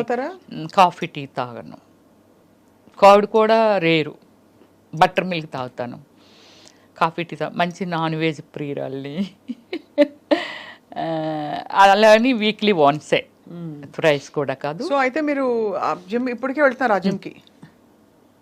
ఏది మానేను నేను, ఏది మానేను. ఇప్పుడు లెగ్స్ ఇలా స్ప్రెడ్ చేస్తాను, బ్యాక్ బెండ్ చేస్తాను, లెగ్ ఇలా స్కై ఇది చేస్తాను, అన్నీ చేస్తాను నేను ఇప్పటికీ కూడా. అసలు వింటుంటే ఒక మనిషి జీవితం గురించి వింటున్నట్లేదు మీ దాన్ని చెప్తుంటే. ఒక నలుగురు రమ్యశ్రీలు మీలో ఉండి వాళ్ళందరూ కలిసి ఒక రమ్యశ్రీగా తయారైనట్టు. అంటే you have achieved so much in a short span. And మీకు ఇష్టం వచ్చినట్టు మీ టర్మ్ ఎప్పుడు నవ్వుతూనే ఉంటాను. నన్ను నేనే ప్లాన్ చేసుకుంటాను, ఎవరి హ్యాండ్లోనూ పెట్టను, నాకు నచ్చదు. ఎప్పుడైనా దిగాలేసి ఏడుస్తారా? ఎప్పుడైనా? నాకు అసలు ఏడిపే రాలేదు ఎప్పుడు. మన వల్ల ఇతరులు ఏడ్చారా ఎప్పుడైనా? అది కూడా లేదండి. అది ఇంకా నేనేమైనా ఫీల్ అయిన డే చెప్పాను కదా, 5 కోట్లు అలా పోయినా ఎవరితోని నేను షేర్ చేసుకోను. నా ఫ్యామిలీ కాదు, బ్రదర్స్ కాదు, ఎవరితోనూ పంచుకోను. నన్ను ఏదైనా రిక్వెస్టింగ్ ఏదైనా హెల్ప్ అడిగారు అనుకోండి, వీలైనంత వరకు చేయటానికే ట్రై చేస్తాను. చాలా చేసేసాను నేను, బ్యూటిఫుల్, చాలా చేశాను. సొసైటీకి ఎలా చేస్తాను, నా ఫ్యామిలీకి కూడా అంతే చేస్తాను. ఎవరినైనా నాకు తెలియకుండా వెళ్ళి నేను అడ్రస్ ఇస్తాను, మీరు ఎంట్రీ చేసుకోవచ్చండి. చిన్నప్పటి నుంచి అంటే నాకు ఏదైనా అనిపించింది, ఇప్పుడు ₹1 కోటి లేకపోతే 2 కోట్లు నా ప్రాపర్టీ ఏదో అమ్మేశారు అనుకుందాం, నేను ఎందుకు అమ్మారని కూడా అడగను. దాన్ని అయిపోయింది, అది రిపీట్ చేయను మళ్ళీ. బాబోయ్, మీలా ఉండడం చాలా కష్టం. ఎవ్వరా అమ్మేసావు కదా ఎవ్వరని కూడా, గాడ్ ప్రామిస్లీ నేను ఎప్పుడు ఎవరిని అడగలేదు. అమేజింగ్, చాలా చాలా అమేజింగ్ క్వాలిటీస్. చాలా అమేజింగ్గా మీ లైఫ్ని మీరు ప్లాన్ చేసుకున్నారు రమ్యశ్రీ గారు. ఫస్ట్ మీరు అసలు సాహస వనిత. ఎందుకంటే మా ఇంటికి వస్తే మీకు తెలుస్తుందండి, it's like 7 star above my బెడ్రూమే కాదు, హాలే కాదు, డైనింగ్. కూర్చున్నాను అంటే అంత పీస్ఫుల్గా ఉండాలి. బెడ్రూమ్లోకి వెళ్తే ఒక స్వర్గలోకంలోకి వెళ్ళట్టు. అయితే మీరు ఎప్పుడు కాదనను అన్నారు కాబట్టి ఎప్పుడైనా మీరు అనుమతిస్తే వచ్చి మీ ఇల్లు చూస్తాం. అయ్యో షూర్, డెఫినెట్లీ. అదే ఇంకొక ఇల్లు విల్లా కట్టుకుంటున్నాను, కన్స్ట్రక్షన్ అవుతుంది. 5 monthsలో చేంజ్ అయిపోతాను.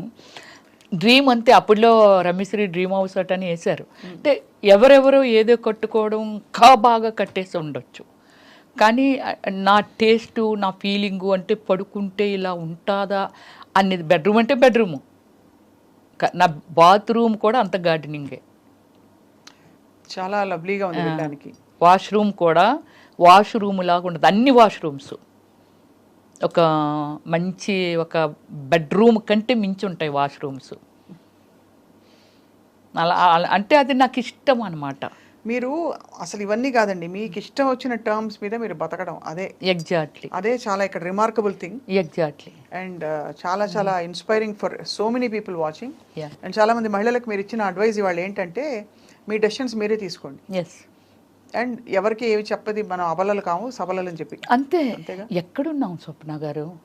ఎగ్జాంపుల్ మీరే చెప్తున్నాను నేను. మీ ఇంటర్వ్యూ అంటే చాలామంది అంటే నేను మిమ్మల్ని పొగట్టలేదు, నేను ఫ్రాంక్గా చెప్తున్నాను. మీ ఇంటర్వ్యూ స్వప్న ఇంటర్వ్యూ అంటే చాలా జెన్యూన్ ఉంటుంది, చాలా అసలు ఎంత బాగా మాట్లాడుతుంది, అడుగుతుంది, చాలా హోమ్లీ ఉంటుంది. ఇలాంటి నేను ఎప్పుడో విన్నివి, ఎప్పుడో నేను విన్నాను అంతే. సో అలా అంటే ఏమిటంటే నేను కూడా నా సెల్ఫ్ డిసిషన్స్ ఏనండి అన్నీని. ఒకరి వల్ల ఏడవకూడదు, ఒకరి వల్ల నవ్వకూడదు, అంతే. టీవీ ఒక 10 రోజులు చూడకపోయినా ఆశ్చర్యపోవక్కర్లేదు, నాకు టైం దొరకలేదు అంతే. ఎవరైనా ట్రోల్ చేశారా మిమ్మల్ని ఎప్పుడైనా? చేయలేదు, చేయలేదు, ఇప్పటి వరకు లేదు. ఏంటి శ్రీరెడ్డి గారి గురించి మాట్లాడినప్పుడే నన్ను చేయలేదు, నన్ను ఏమనలేదు ఆమె. అంటే నేనేమంటానంటే అండి, ఇప్పుడు శ్రీరెడ్డి అనే ఒక వ్యక్తి ఉంది, ఆమె పర్సనల్ లైఫ్, అవునంతే, తన ఆమెది, ఇట్స్ హర్ చాయిస్, అంతే, ఆమె చాయిస్. ఆమె ఎలా ఉండాలని డిజైన్ చేసుకుందో అందులో వెళ్ళిపోతుంది, నష్టము లాభం ఆమె ఫేస్ చేస్తుంది, నాట్ టు యూ అండ్ మీ, అంతే కదా. సో అలాంటప్పుడు నేను ఒకటే పాయింట్ ఆమె గురించి మాట్లాడమంటే చెప్పాను. తప్ప రైట్ అనేది నిర్ణయం తీసేసుకుంది, అయిపోయింది, దాని గురించి మనం ఆర్గ్యూ చేసాం, అనవసరం. కానీ ఫీల్డ్లో ఇలా ఉంటారనుకుంటే చాలా తప్పు. పాడైపోవడమైనా బాగుపడమైనా మనమున్నాము. సొసైటీ నుంచి నువ్వేం తీసుకుంటున్నావు, అంటే నీకేం కావాలి, ఏం తీసుకుంటున్నావు, దాన్ని బట్టి మనం ఫెయిల్యూర్ ఆర్ సక్సెస్ అనేది తెలుస్తుంది. ఆమె ఆ పాయింట్ తీసుకుంది. నన్ను వాళ్ళు వేధించారు, వీళ్ళు పడుకోమన్నారంటే పడుకోకూడదు. నీకు పడుకోవడం ఇష్టం లేకపోతే పడుకోవడం మాని. దాన్ని ఓపెన్ చేయడం వల్ల నష్టం లాభం ఆమె భరించింది. ఖచ్చితంగా లేదండి. అంటే నేను ఈ విషయంలో తను ఒక పాయింట్ని లేవనెత్తడం, మీకు ఆ ఎక్స్పీరియన్సెస్ అవ్వలేదేమో, మీరు చాలా అదృష్టవంతులు. అలా అయిన వాళ్ళకి ఖచ్చితంగా ఎలా డీల్ చేయాలో అనేది తన స్టోరీ ఓపెన్ అప్ చేసి అలా చెయ్యడం తప్పన్నాను నేను. అది కరెక్ట్. ఏదైతే ఆమె చేసిందో అది చేయడం తప్పు. పోరాడు, నిన్ను నువ్వెందుకు కించిపెచ్చుకోవాలి, అర్థమైంది. అదే, అంతే కదా. ఎందుకంటే తర్వాత బాధలు వాళ్ళకే కదా, కాబట్టి అది రైట్. గుడ్ ఆర్ బ్యాడ్ మనం తీసుకుంటాము. ఏముందండి, పండు ఉంది చెట్టునంటే రాయి ఇసరటందుకి, పండు లేని చెట్టుని ఎవ్వరు ఏమి కొట్టరు, పండుని దగ్గర రాళ్ళు అందరూ ఇసురుతుంటారు. బట్ దాన్ని ఏమిటంటే జాగ్రత్తగా మళ్ళీ ఆ పండు రాలిపోయినా చివరిస్తుంది, మళ్ళీ అన్నీ అవుతుంది, అన్నీ చేస్తుంది. కాకపోతే డిసిషన్ ఈజ్ రాంగ్ అంటాను, అంతే. ఆమె ఒక ఎగ్జాంపుల్, నువ్వు చేసింది ఇలా జరుగుతుంది, ఇది తప్పు, ఇలా చెయ్యకూడదు, ఇలా బిహేవ్ చేస్తున్నారు అనేది అలా చెప్పుంటే ఇంకా చాలా దూరం వెళ్ళి ఉండేది అది. కానీ నీకు నువ్వుగా శిక్ష వేసుకున్నావు. అంటే అది చాలా మందికి తప్పుకి రైట్కి మధ్య ఉండే ఒక ఏమంటారు క్లారిటీ లేకపోవడం. అది బికాస్ చాలా మంది ఇరుక్కుపోతారండి ఆ సిచ్యువేషన్ లో. ఎలా బయటపడి చేసింది ఆమె. మీకు మోడలింగ్ కోసం వాళ్ళు తీసుకెళ్ళినప్పుడు మీరు ఎలా అయితే కార్ లో ఇరుక్కుపోయారు, ఇక్కడ పరిస్థితి ఒక సిచ్యువేషన్ క్రియేట్ అయ్యి ఇరుక్కుపోయిన వాళ్ళు చాలా మంది చెప్తారు. ఒకసారి నాకు ఏమైందో తెలుసా, నేను చెన్నైలో షూటింగ్లో ఉన్నాను. 10 డేస్లో షెడ్యూల్ అయిపోతుంది అనుకునేది 13 డేస్ పెట్టింది, 3 డేస్ ఎక్స్ట్రా పెట్టింది. కొంచెం డిస్టర్బ్ అయ్యారు, లాంగ్ షెడ్యూల్ కదా. నాకు ఇంట్లో ఒక సర్వెంట్ ఉండేది, నాతో పాటు ఒక ఆమె వచ్చేది, ఒక ఆమె ఉండేది, ఇంట్లో ఉండిపోయేది. అమ్మ ఎవరో వస్తున్నారు, మీ ఫోటోలు అంట అవి అంటే నేను ఎప్పుడు మాట్లాడగలను, నైట్ ఈవినింగ్ వరకు స్ట్రైన్ అయ్యి వస్తాం, నైట్ పడుకునే ముందంటే చిరాకు కొట్టేది, అర్లీ మార్నింగ్ అంటే మేకప్ అది ఇది అంతా హడావుడి. ఇలా దాంతో అమ్మ వాళ్ళు ఈరోజు కూడా వచ్చారనేది, అరే మాట్లాడతానులే అనేదాన్ని. ఇలా అని చెప్పి ఫోటోలు కావాలటమ్మ, వాళ్ళు ఏదో సినిమా తీస్తున్నారంటే, నన్ను తెలుసు కదా, అప్పటికే నేను బాగా ఫేమస్ అయిపోయాను. ఫోటోలు అంటున్నారమ్మా అది ఇది అని అంటే, సరే నేను వస్తాను చూసుకుంటానులే అని అన్నా. వచ్చాను కదా, వచ్చిన తర్వాత ఒక అతను వచ్చాడు, అమ్మ మీ ఫోటోలు కావాలమ్మా అంటే, ఆల్బమ్ అది నాకేమీ లేదు బాబు ఆల్బమ్లు అవిని. రమ్మిశ్రీ ఎవరంటే చెప్తారు కదా, అంటే ఇప్పుడులాగా మనమేమి ఎక్కడ చర్చ చేస్తే దొరకవు కదా, ఎవరిని అడిగినా చెప్తారు రమ్మిశ్రీ ఎవరంటే. ఇప్పుడు నన్ను ఆల్బమ్ అది అడుగుతా అంటే, సరే ఫోటోలు ఉన్నాయిలే అని కొన్ని ఇచ్చా. పట్టుకెళ్ళిన తర్వాత వాళ్ళ అబ్బాయిని పంపించిందండి ఆవిడ. ఇప్పుడు ఆవిడ కూడా కళాకారిణి, కానీ ఆవిడ కళాకారిణి అనేది నాకు నిజంగానే తెలియదు. ఆ ఫోటోలు ఇచ్చి అంటే నాకు టైం దొరికినప్పుడల్లా అడుగుతూ ఉండేదాన్ని. సో ఆమె ఎప్పటికీ ఫొటోస్ ఇవ్వట్లేదు. రెండమ్మ తీసేసుకుందరు అంటే, గోల్డ్ స్పాట్ కంపెనీ ఉండేది, ఐడియా ఉందా అమీర్పేట దగ్గర? దాని ఆపోజిట్ గల్లీ. అంటే లైఫ్లో కొన్ని మనము ఫేస్ చేసి అవి మనకి ఎప్పటికీ మెమరీ. మీ రూపాన్ని నేను చూశాను, నాకు ఎప్పటికీ చనిపోయేంత వరకు మీరు ఎక్కడో అక్కడ టచ్ చేస్తూనే ఉంటారు ఇక్కడ. సో సరే ఏంటి ఇవిడి ఎవరిని పంపినా ఫోటోలు ఇవ్వట్లేదేంటి అని చెప్పి అటువైపే వెళ్తూ, మారెడ్డి గారు, నేను అప్పుడు రెంట్కు ఉండేదాన్ని స్వప్న అరోరా కాలనీలో. తర్వాత ఆయన దగ్గరే హౌస్ కొనేసుకున్నాను, ఇప్పుడు అమ్మేశాను కూడా అది.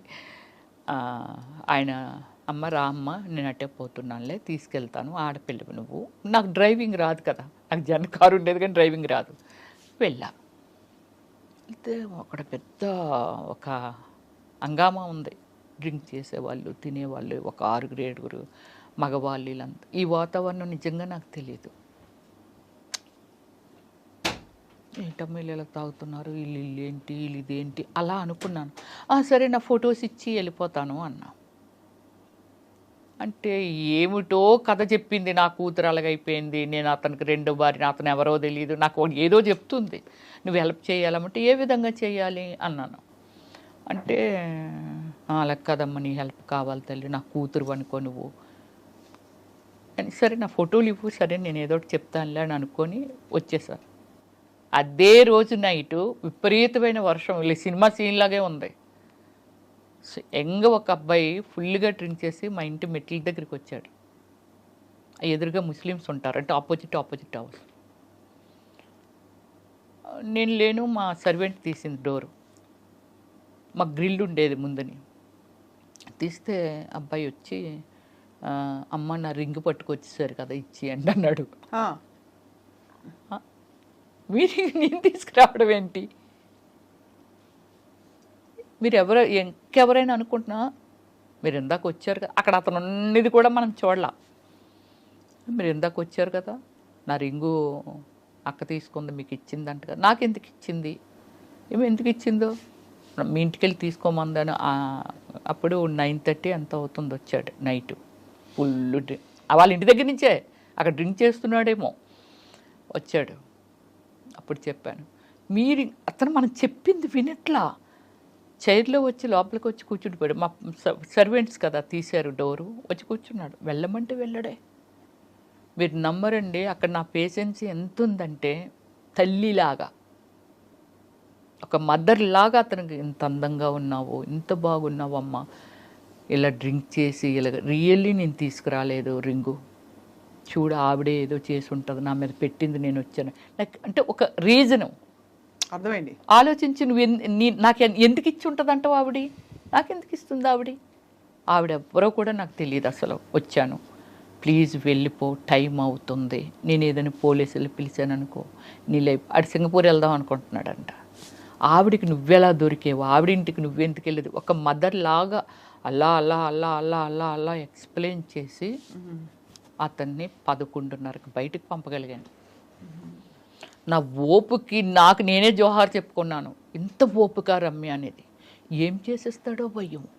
మామూలుగా ఎవరినైతే కసురుతారు, లేకపోతే పక్క వాళ్ళని పిలుస్తారు, పోలీసులు కంప్లీట్ చేస్తారు. చెయ్యలేదు అసలు. బ్రతిమిలాడే రీజన్ వాడు కరిగాడు, లాస్ట్కి కరిగి అప్పుడు బయటికి వెళ్ళాడు. లోపల ఒక భయము, వీడు ఫుల్ తాగేస్తున్నాడు, టూ యంగ్ అబ్బాయి, ఏమైనా చేసేస్తాడేమో. బాబోయ్, మీరు అసలు మీ ఎక్స్పీరియన్సెస్ మొత్తం అంతా చూస్తే ఒక కథ బుక్ రాశారంటే మీకు అది రాయించండి యాక్చువల్లీ. అంటే మీరు ఇండస్ట్రీకి వచ్చిన తీరు, ఆ కార్లో అయిన ఇన్సిడెంట్, ఇలాంటి బోల్డ్ జరిగి ఉంటాయి. అవన్నీ కలిపి నిజంగా రమ్యశ్రీ గారు మీరు ఎలా బయటపడ్డారు? బయటపడడం అంటే చెప్తున్నాను కదా, నాకు ఓపిక ఎక్కువ స్వప్న గారు. తర్వాత మీరు భయపడరు మెయిన్. ఫస్ట్ అది ఏదైనా అవనియండి, నేను వచ్చి కొన్నిట్ల మీద పెట్టి దగ్గర ఒక 15 crores పోగొట్టుకున్నాను. నాకు గాడ్ ఫాదర్ లేక, అంటే చెప్పేవాళ్ళు లేక, ఓ దీని మీద అయితే ఇది పెరుగుతుంది, ఇదైతే ఇలాగ అవుతుంది, ఆ పాపం ఇలా అడుగుతాను ఇచ్చేస్తారా అట్లే, ఇలా ఇలా ఇలా అనుకొని పోగొట్టుకొని ఉంటాను. కానీ ఏ రోజు దాని గురించి నేను ఆలోచించిన రోజు నాకు ఇంకా రాలేదు. ఆలోచించను నేను. మళ్ళీ రేపు స్టార్ట్ అవుతుంది వన్ డే, దానికోసం ప్రయత్నం చేస్తాను నేను. బ్యూటిఫుల్. పోయిన దాని గురించి నెవర్ థింకింగ్, ఇలా ఆలోచిస్తాను నేను. ఏదైనా నేను చెప్తున్నది everything is true. Of course. అంటే వి బిలీవ్ మీరు వచ్చి మీరు ఇంత మీ కథ అంతా చెప్పుకోవడం, మీ జరిగిన ఎక్స్పీరియన్స్ చెప్పుకోవడమే ఖచ్చితంగా మిమ్మల్ని నమ్ముతున్నా. అంటే మీ ఎక్స్పీరియన్స్ ఎంత రియలో అర్థమవుతుంది. ఒక అబ్బాయి చెప్పాడండి, ఓమల్లి సినిమా చేశాను కదా, వాళ్ళ పేరెంట్స్ ఓమల్లి అంటే ఆ నలుగురు అనేది ఒకటి ఏదో వచ్చింది కదా అప్పుడులో, మీరు వినేవాళ్ళు.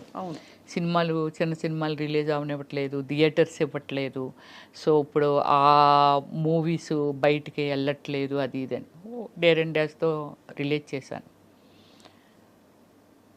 సినిమా యూట్యూబ్లో పెట్టిన తర్వాత ఎవరో నా ఫ్యాన్, వాళ్ళ పేరెంట్స్ సినిమా చూసారట. ఇంత అందంగా ఉంటుంది, అమ్మో ఇంత బాగుంది, ఎందుకు అలాంటి క్యారెక్టర్లైజ్ చేస్తుంది ఆవిడని. అప్పుడు దాకా నా మీద ఉన్న ఒపీనియన్, ఏంటి ఇలాంటి క్యారెక్టర్లు చేస్తుంది ఇవిడి అనేవాళ్ళు. అంటే ఎప్పుడైనా సినిమాల్లో సీన్ వస్తే, ఈ అబ్బాయికి అంత ఒపీనియన్ ఏమీ లేదు నా మీద.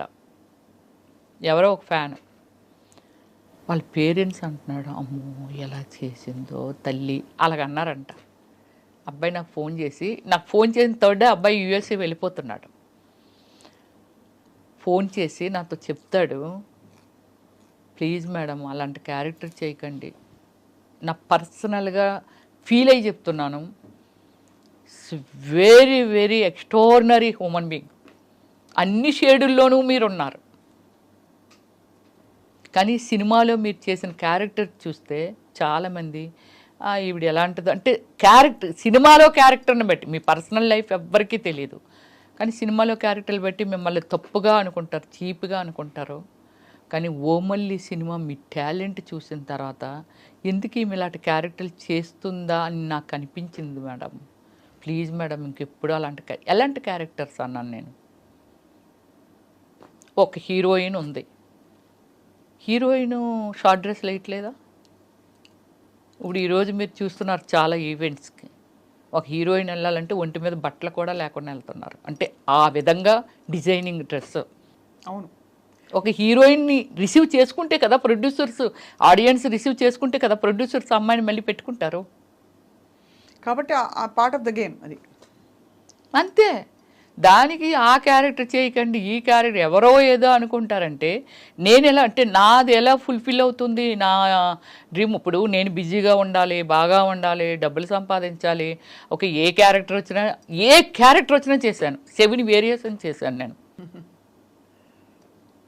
నేను బిజీ ఉన్నాను, అందులో నాకేమీ తప్పు అనిపించింది అదేమీ లేదు. ఒక డాక్టర్ ఆపరేషన్ చేస్తే గుండు కోసేసి అది చేసి ఇది చేసి టిచ్చింగ్ చేసి అక్కడ అతుకుంటే తప్పదు, మరి కుట్టినప్పుడు అతుకుంటుందా? అవును అంతేగా.